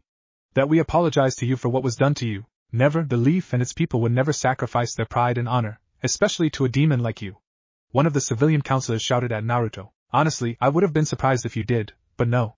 I propose a non-aggression pact between the Hidden Leaf and Kirigakure, as well as our countries in their entireties. Naruto suddenly proposed to them, surprising them all, as this was the last thing that they had expected. Surprising as it may sound to you, but I am not all that interested in seeing you destroyed, despite all that had occurred. In fact, it would be quite a serious inconvenience if we were to become enemies because our past grievances, especially now when we both have far more pressing matters and enemies that need to be taken care of. I am sure you know who I mean, Minato. Naruto smiled to him with a knowing smile. And you seriously expect us to believe you? After all that has happened, and with the way you just made your way here, not to mention taking hostages just to intimidate us, you dare to talk about peace? Chusa Akimichi said with distrust towards Naruto, with said man turning towards him. Any normal man would seek vengeance what was done to you, yet you speak of peace. I do not believe you one bit. To be blunt, I do not really care what you think about me, and as for me bringing along your infiltrators, I've simply decided to bring them along, as a show of goodwill and for the sake of efficiency. Naruto responded. Had I wanted to, I would have had them all sent to the interrogation chambers, or executed if I was in a less patient mood. Moreover, let us be real for a second, you all would have done the same without a second of hesitation, unless it would hurt you more in the long run. And what exactly would we receive in return, if we were to accept this proposal of yours? Shikaka Nara asked of Naruto. What benefits can we gain from this sudden proposition of yours? Well, for starters, you will lose a potential threat to your east and will be able to redirect your efforts to your more pressing matters, like Orochimaru and his Odogakure. Not to mention that your village as well as the Land of Fire as a whole will gain a new trading partner in my country. But along with that, other countries will also be far more open to resume their past relations with you. Naruto stated to them. Grass, Waves, Spring and others, including Suna, will all follow suit and again do business with the Leaf and Land of Fire. And from what I've heard and seen so far, losing all of those allies and trade partner was quite a severe hit to your economy and power. You think that we would just accept your proposal because of that? Can you even achieve what you are talking about? Hayashi Hyuga asked of Naruto. And what is it that we of Shinobi clans stand to gain from supporting this notion? The way I see it, you just wish to save yourself from our righteous wrath for the betrayal you've committed against us. Hayashi narrowed his eyes at Naruto, who simply let out a sigh. In case it was not so clear last time, I could have easily taken you all out when you just tried to attack me. Naruto reminded them. Yeah, like hell you would, you failure. Menma decided to speak up. Just you wait, when I and my sis get to you, we will. At that moment, Naruto's eyes met Menma's, and at that moment, the loudmouthed shinobi instantly shut up. Go and sit in the corner, boy, while the grown-ups talk. Naruto simply stated to him in a cold tone, before turning to Minato. Now then, Hokage, what say you? It does not take a genius to realize the benefits of having Land of Water as your ally, and with the way Kumo and Iwa are behaving, not to mention Orochimaru, you are dangerously short in terms of allies, and are in no short supply of people who would like to see the Leaf burn. It's up to you to decide in which of the categories you want me to be. Naruto said to him in a carefree manner. And if I do not accept your offer, what will you do then? Minato asked of him, with Naruto shrugging his shoulders at that. Then I guess I will go looking for friends somewhere else, like in Iwa and Kumo. I am sure Inoki, and I will have plenty of things bond over, like our shared misgivings with the Leaf, or the fact that you, Minato, basically fucked us all up. Naruto replied to him with a small smirk. With all of that binding us together, plus Suna joining in this collective, Leaf would be in a really bad spot when the next great shinobi war begins. You would so readily side with our enemies? You truly have no shame or honor, Naruto. At that remark made by Mitokado, Naruto simply chuckled. You forget I am not your shinobi, or rather puppet anymore. I am Water Daimyo and I am here to discuss business as a grown-up and responsible person, instead of simply trading insults. If you can't manage to keep yourself professional, then leave and stop wasting time, air and our time. Naruto simply dismissed Mitokado as if he was nothing, which immediately made the elder angry at him. Enough. Minato spoke up, as he finally made a decision, turning to Naruto. What guarantees can you give us that you will keep your word about this pact? At that, Naruto pointed at the infiltrators. That is all the proof you need, Minato. I kept them alive, even Kushina, and mostly out of harm's way, Naruto reminded him, with both of them knowing that this was true, as well as the fact that Leaf needed allies right now. It's up to you to take the offer or reject it. Either way, I've said my piece and returned your people to you, so I say it is time for me to return. What, you are just going to leave, just like that? Jiraiya asked with surprise on his face. Of course. Why else would I waste my time here? Going about trying to destroy this place, killing everyone in sight? If I was after all of that, I wouldn't be here playing diplomat. Naruto noted. Unlike you, pervy sage, I've got a country to rule and people to care about, and I've been away for long enough as it is. Like you actually can rule that country, Ino said with contempt, but Naruto ignored her. You've got 2 weeks to consider my offer and discuss it with your daimyo. My ambassador will deliver that message to him tomorrow on the morning, so he shall be informed about everything. If you decide to take my offer, send an envoy straight to Kamakura and to my court before the end of the time, and if you do not aid that one, Naruto had a small smile on his face.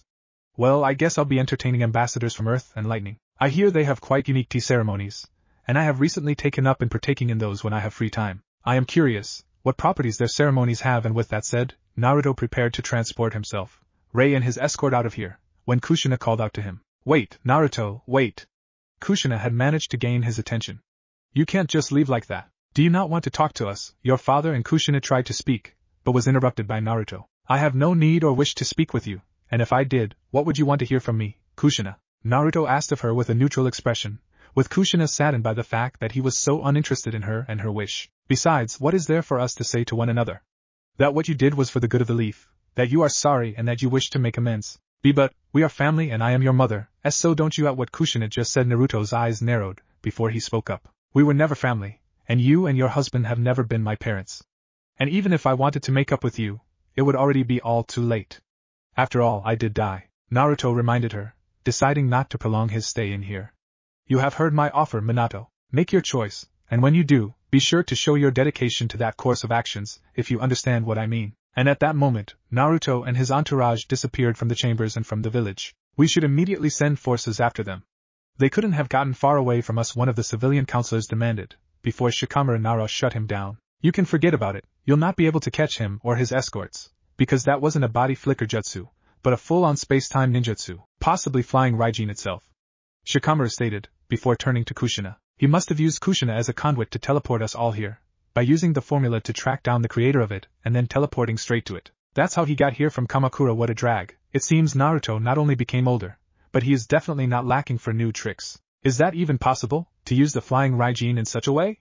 Shibi Aburame asked, turning to Minato and Hiruzen as the foremost experts on that. I do not know, I never attempted such a thing, Minato admitted, before they all suddenly heard a loud crushing noise and felt the ground shake beneath their feet, with whole building shaking as well.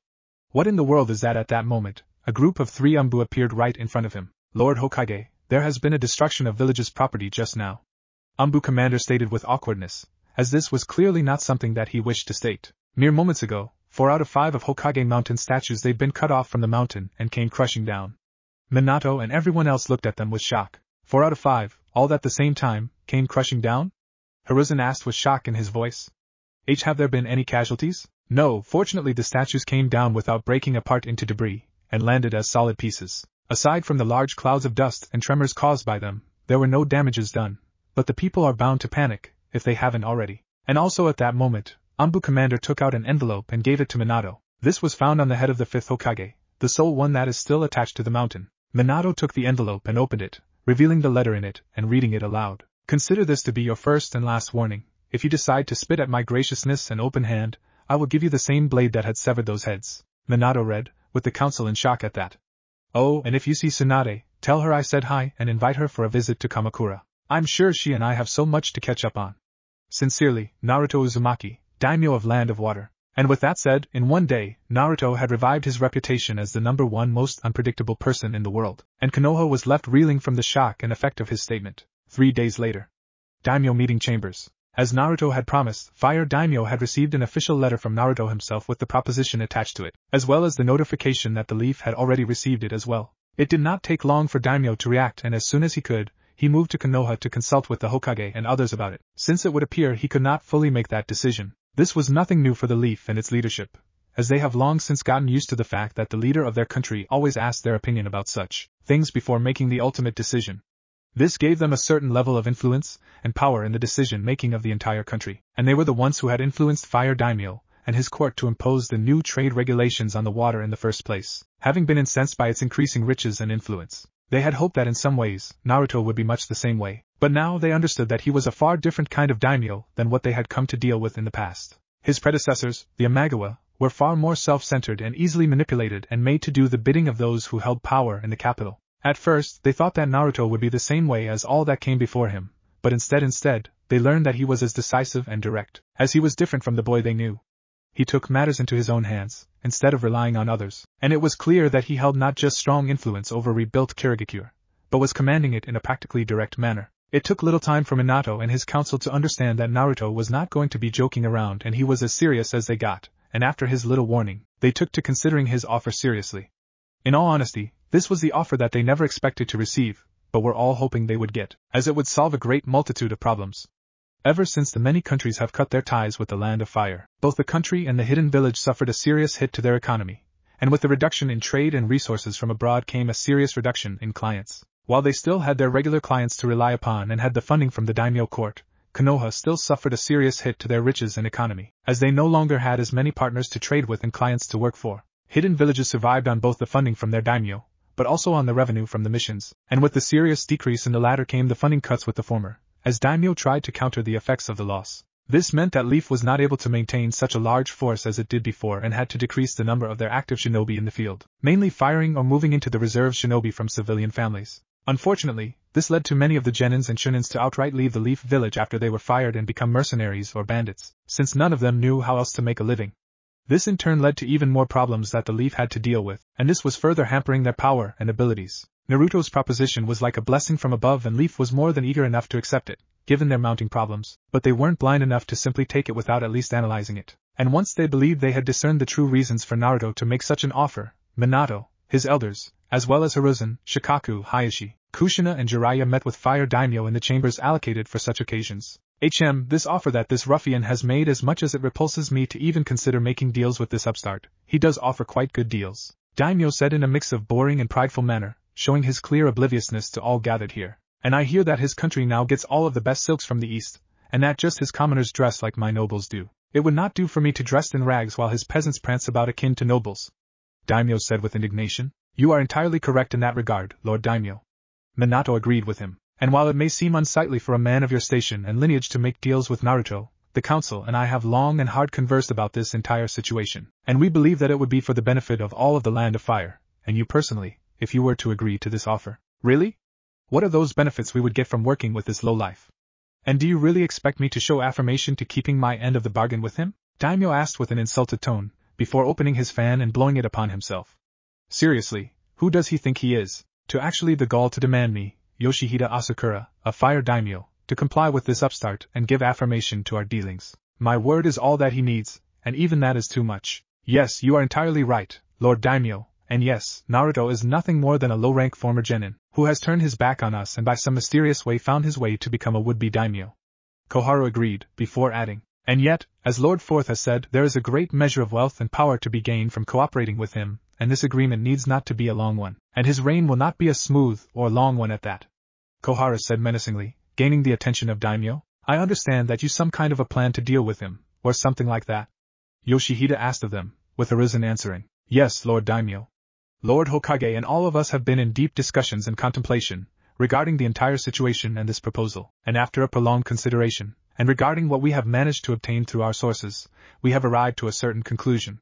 Hiruzen spoke. It is our understanding and belief that this offer that Naruto Uzumaki has made is not a sign of power, but is in all actuality a careful ploy to mask the weakness of him, his regime, made in such a way to appear powerful and strong. Yet, in all actuality he is, in fact, a ruler who sits atop a fragile throne, and who can be toppled, if he is not careful. Really? What gave you such an idea? Daimyo asked of them. We have known Naruto for a long time, and he was always a loudmouth who liked to blister, and make himself appear bigger than he really was. He may have refined his speech and ways of action, but at the end of the day he is still the same loudmouthed child as he always was. Danzo Shimura spoke up. This entire show was nothing more than a charade, meant to mask the weakness of his regime and power. As you well know, he has slain entire noble families, including the Amagawa clan, just to secure his power, and while the commoners may be on his side, those of the noble class are clearly in a silent uproar with this upheaval in the traditions and status. His sudden openness to dialogue and diplomacy can only be explained by the fact that he is struggling to maintain his power and reign, and is now therefore seeking allies from abroad, in order to strengthen his positions. Furthermore, it can also be said that even Kirigakure follows him only in lip service, given the fact that the current Mizukage, Mei Terumi, is rumored to be his concubine, Shikaka Nara stated. Naruto's position is fragile, and a military conflict with anyone right now would see his regime toppled in no time. Then I say we start that very conflict and remove him from the face of the earth once and for all. Daimyo said with more enthusiasm. With all due respect, Lord Daimyo, wars are expensive and can be unpopular, and if we do become the ones who start this conflict, we may actually end up unifying the land of water behind Naruto. Mitokado noted, with Yoshihide being forced to admit that this was a strong possibility. However, as you have said before, he is an upstart that is undeserving of his station, and only one as powerful and prestigious as you can be trusted to lead a nation like Land of Water. Hence, we have all come up with the solution that may satisfy not just you, Lord Daimyo, but also satiate that traitor, Naruto, while also laying the foundation for his eventual downfall. Really? Go ahead, I am eager to hear what you have to offer. Fire Daimyo said, with Minato speaking up. We will take his bait and agree to his proposal, and regain access to our former allies and also gain his markets and traders, so we will need to suspend the installed regulations.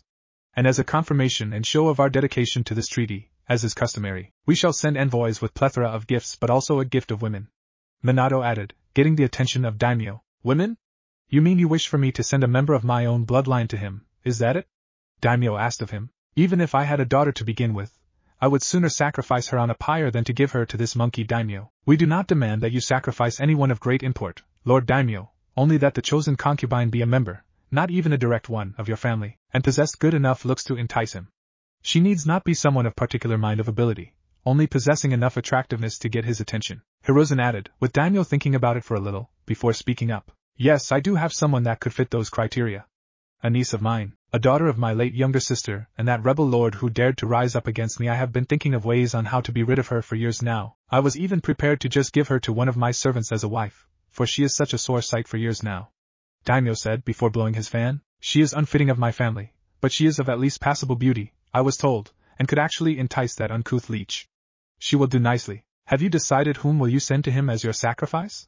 I hope that it is not Natsu, for we have reached an agreement about her, Minato. No, of course it will not be, Lord Daimyo. Minato assured him. My eldest daughter, Hinata, shall be sent to him as a concubine and gift. She is unfit to be an heiress of Hyuga clan and does not possess anything of value outside of her station, but the demon fox has been known to have a soft spot for her. Hinata too had harbored feelings for him for a long time, hence he will be more than happy to receive her as a gift to satiate his lusts. Hayashi stated to Daimyo. Naturally, Hinata will be removed from the main family and placed into a side branch line, with the caged bird seal placed upon her, as is customary, along with additional seals that will prevent emergence of Hyuga bloodline in their offspring. Are you truly prepared to sacrifice your own eldest child and daughter to such a man, just for the leaf and me? Daimyo asked of Hayashi. Hinata is of no use or consequence to me or my clan, and she has proven to be a failure as a shinobi, especially when compared to her younger sister. This is the best use of her that we can come up with, Hayashi said with cold tone. Think nothing of her, for she is nothing but a means to an end. Very well, but I still do not see why we need to do this, Daimyo said with confusion. As I am certain you are aware, Lord Daimyo, Naruto in all his time as ruler has failed to produce an heir with any of his women. Your niece and Hinata Hyuga, as well as their accompanying entourage, will ensure that they are the only ones to gain his children, while his first wives and concubine remain childless.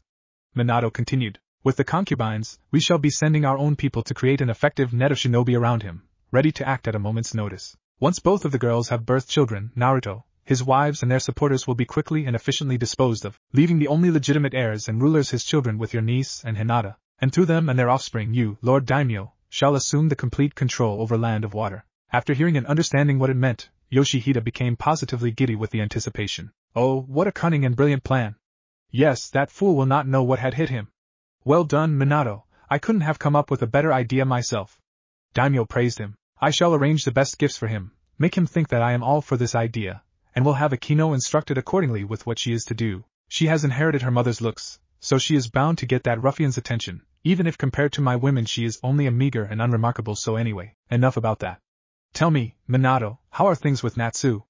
I am hoping that the issue with her being a Jinchuriki will be solved soon. It will be, Lord Daimyo. Within a month, all preparations will be completed. Now that Kushina is here again, her half of fox will be removed and planted into Menma, without any harm to her or capabilities as a woman. And once she has made a full recovery, she shall be all prepared to become your daughter-in-law, Minato assured him, with Kushina bowing at that, with Daimyo looking pleased, when he heard the news. We are eagerly awaiting the day when she becomes a member of your house, Lord Daimyo. So do I and my son. He is positively enthralled with her beauty, and cannot seem able to think of anything else but her. You and your wife have served me most well, and since it is my younger son's wish, I shall be more than pleased to grant your daughter the right to bear our name, and his children. Daimyo said with a pleased tone, although I am a little concerned with the way she had been responding to the advances of my son. Are you certain that you will be able to rein her in before the wedding? You have nothing to be concerned about, Lord Daimyo. Natsu understands her duty and role she has to play in the grand scheme of things, and I assure you, she will be more than happy and grateful for the grace you shall bestow upon her, Kushina assured him, with Fire Daimyo looking quite pleased with everything, already imagining himself becoming the ruler of 2 countries at the same time. Land of Water. Minamoto's private estate. Situated at some distance away from Kamakura and busy roads and highways, the private estate of Minamoto family served as resort for its members for decades earlier, and now it was a place where Naruto was allowed to enjoy several days of peace and quiet without being disturbed and bothered. Inherited by his first wife, Reiku, she had long since shared the secret of its existence with her husband, and he, as well as all of his wives, have made it their tradition to retreat her to spend time together, in a private and intimate manner, just to enjoy their life together. Now was no different, only this time it was Naruto being with Reiku and Asagi, while Mei was away in Kirigakure on an urgent case that popped up. The trio were resting on a bench outside the house, stargazing and relaxing in each other's company, with Naruto in the center, with his wives on either side, resting their heads on his shoulders, enjoying the moment of peace and quiet while it lasted. And yet, like all such things were not meant to last, and the beautiful silence was broken up by a troubled sigh coming from Reiku, with Naruto picking up on her distress. You've been sighing like this ever since we came here, Reiku. Naruto noted softly, as he gently ran his hand through her hair. Are you still thinking about Konoha and what they might do? It is hard not to, especially after what you did. Reiku noted, as she raised her head and gazed in his eyes. You shouldn't have gone there in person, much less given them such an offer. They are undeserving of it, not after what they had done to you, Reiku said with passion and anger, with Naruto gently reaching his hand and cupping her cheek, immediately melting her anger away. You know, your beauty shines especially brightly when you show your fury in display, Reiku. Naruto complimented his wife, with her embracing his hand. But you have nothing to worry about. Our meeting was meant to happen, sooner or later, and as for whatever plan they may come up with, it is nothing that I have not accounted for. You certainly sound quite sure of yourself. Asagi noted, getting his attention. Do be careful your confidence does not become arrogance, for it makes for poor shield. I shall take care to do so, especially with you always keeping me away from such needless things, my dear, Naruto assured her, as he moved a stray lock of hair away from her face gently. Do you think that they will actually accept your proposition? I would expect them to be too proud to admit that they are desperate for help, Reiku noted, as she laid on his chest, listening to his heartbeat. Of course they are too proud to admit that they need help and need this agreement, so in order to accept this sour pill, they shall come up with a plan to make this agreement into a scheme that will eventually win them the greatest boon possible, Land of Water itself. Naruto told his wives, Konoha and its leadership, as well as people, have long since come to view themselves as superior in every way, and they believe that they know who I am, and how to deal with me. My sudden appearance and show of power will be seen as smoke and mirrors to mask a supposed weakness, and my offer will be discerned as a move of desperation, possibly to stem away those who would wish to destroy me. You mean, they will think that your rule and reign are weak, and that the people and nobles are itching to dethrone you and return our land into the state of disorder and chaos? Asagi asked of Naruto, who nodded to her, with her chuckling at the idea. They must truly be deluded in their contemplations and conclusions. Do they not know that the people see you as a deity, and that the nobles admire and love you for finally restoring peace and bringing them untold prosperity? That is the thing, Asagi. They will see this as falsehoods and propaganda that is spread around by me, to make myself appear more than I am. Naruto stated to them, in the past I was known to be quite a loudmouth, full of hot air and blister, and in their mind, I am still the same old knuckle-headed boy that they are so used to dealing with, which is something that you used to get them to do what you wanted, did you not? Reiku asked of him with a small smile, already knowing the answer. Appear weak when you are strong, and appear strong when you are weak. Someone has taken my advice to heart. I would be a foolish husband to ignore a wise advice from my wife. Naruto chuckled, as he held Reiku's hand. I still do not understand why go to such lengths if all you want is to get revenge on them for what they've done to you. Or you've forgiven them? Asagi asked of him. Forgiven them? Never, Asagi, and as for revenge, this is it. Naruto motioned to her and Reiku, confusing her. You, Reiku, Mei, Rei and everyone else, this country and my life right now, this is my revenge upon them. They have humiliated and belittled me, made my life hell and denied me any right to rise up above the station they set for me, and now I stand above all of them, with a life and meaning that I never could have dreamed, and most importantly, I have all of you. What better revenge I could ask for than this? Naruto smiled to her, with Asagi smiling back and leaning in to kiss him on his cheek. So all we are for you is just a means to get back at them? Reiku asked of him jokingly. What a shallow husband I have. At that moment, Naruto leaned in and captured her lips in a loving kiss, catching Reiku by surprise, yet she did not detach herself away from Naruto. Does my lady require more proof of how deep her husband can be? Naruto asked of her once he broke their kiss. She might need a reminder about the full depth of her husband's love, Reiku said, as she leaned in to kiss him again, with Asagi simply shaking her head, waiting for their kiss to end, and then capture Naruto's lips with her own. If she is getting a reminder, then I require it too. A sage, I said with a husky tone, with Naruto smiling, before picking both of his wives up at the same time, and then carrying them to their bedroom, while they giggled along the way. Before their giggles were replaced with moans and cries of pleasure, which would not abate until very dawn. A week and 2 days later. Kamakura. Daimyo's palace. Throne room. In the end, Naruto's proposition was accepted, and as a show of goodwill and acceptance, the Fire Daimyo and Konoha have sent quite an array of gifts to show their readiness to this agreement. Jewels and gold, rare teapots and famous swords were among just a few things that were sent here. But what truly caught the attention of Naruto and his court were the women that came along with those gifts. Sending women to become concubines or wives as an affirmation of an agreement was an established tradition that Naruto was familiar with, but he wasn't entirely expecting the Fire Daimyo and Konoha to send them here to him, though this was not unwelcome in his eyes. The sight of Hinata, dressed in finest of kimono and with her beauty in complete display, was something that he definitely imagined, and the reality has beaten his imagination. The shy girl was still under his gaze, daring not to raise her head or to speak up, while Naruto observed and gazed upon her from his seat, admiring the beauty that she has become.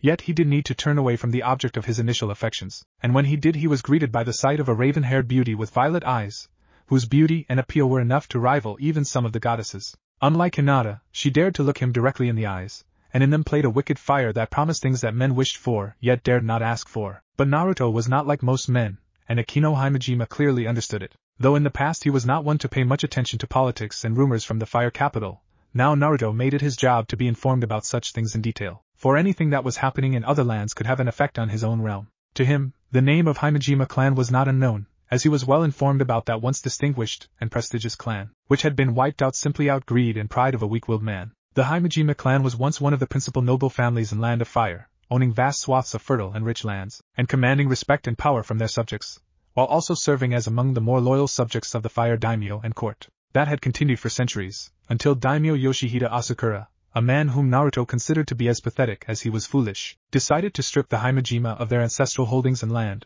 without having any solid right to it. The Himejima rebelled and everything seemed to be heading towards a massive internal conflict in the Land of Fire, until the Himejima clan were wiped out in a single night, with only the daughter of the Himejima lord and his wife, the sister of Yoshihide, surviving the attack. That was about 10 years ago, and now that same survivor was here, presented to him as a concubine by her uncle, who was clearly influenced by Konoha's leadership, who also did make a full use of this opportunity.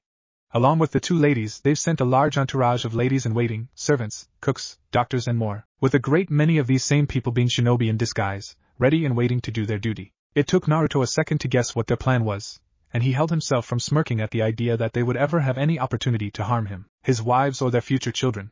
He has already anticipated something like that, and has taken care to ensure that all of these infiltrators would not live long enough to take a single breath in the direction of his wives, but that is for later. For now, he had official business to take care of. Our daimyo, Lord Yoshihide Asakura, sends you the best of wishes and regards, Lord Naruto Uzumaki, and has commanded us to inform you that your gracious offer has been accepted.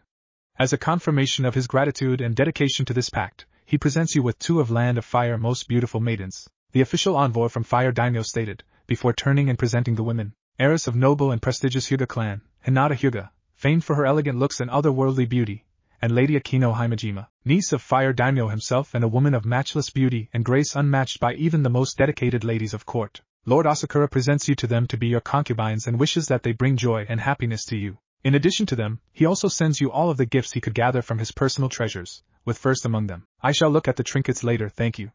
Naruto interrupted him, before descending from his throne and moving past the envoy and coming near the 2 ladies, as they bowed on their knees to him.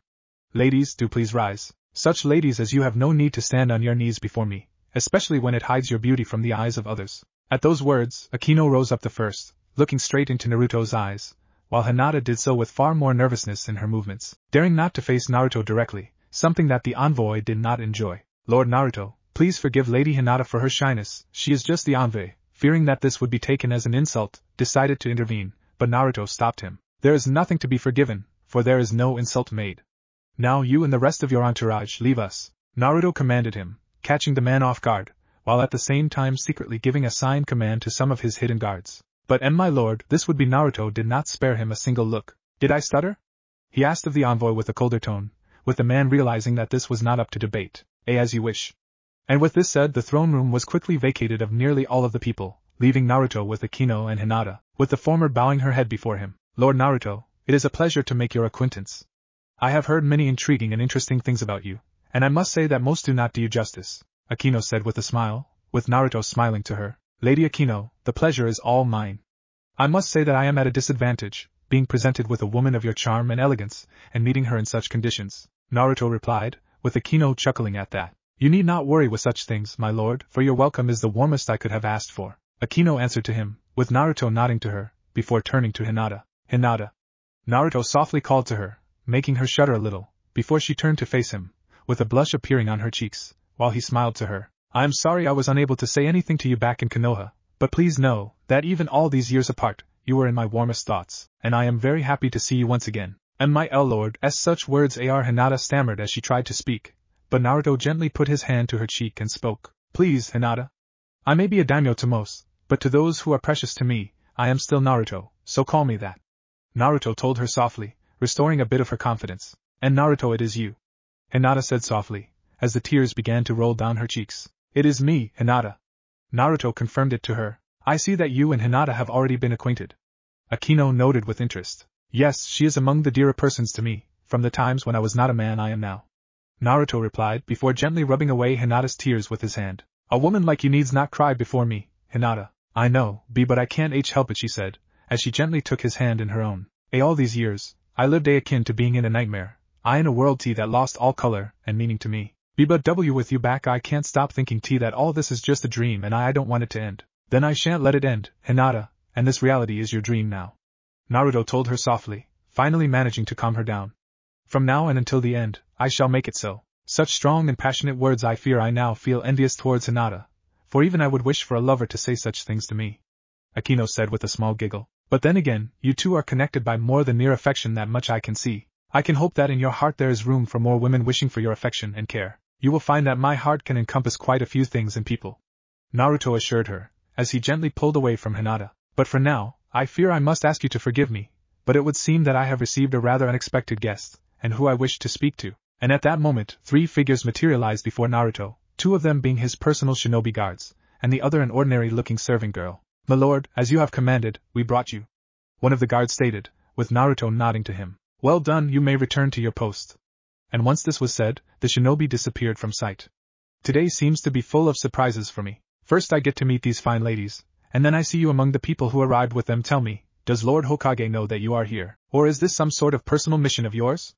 Naruto asked of the girl, who seemed to be quite nervous and unable to manage an answer. And my lord, if I have displeased you in some form, she spoke with a fearful tone, before Naruto interrupted her. Let's dispense with the illusions. Your transformation is quite good and the act is on point, but when it comes to me, there is nothing that escapes my sight, Natsu. Naruto called with a smile, shocking the girl, and forcing her to transform from the mere servant girl to the daughter 4th Hokage and one of 9 tails Jinchuriki. Natsu Uzumaki Namikaze. What if Naruto was the son of Madara? And thanks for watching my video till the end. If you enjoyed this content, then do consider subscribing to my channel, and leave a like if you guys need the next part. Comment down, and thanks for watching the video, and see you guys in the next video.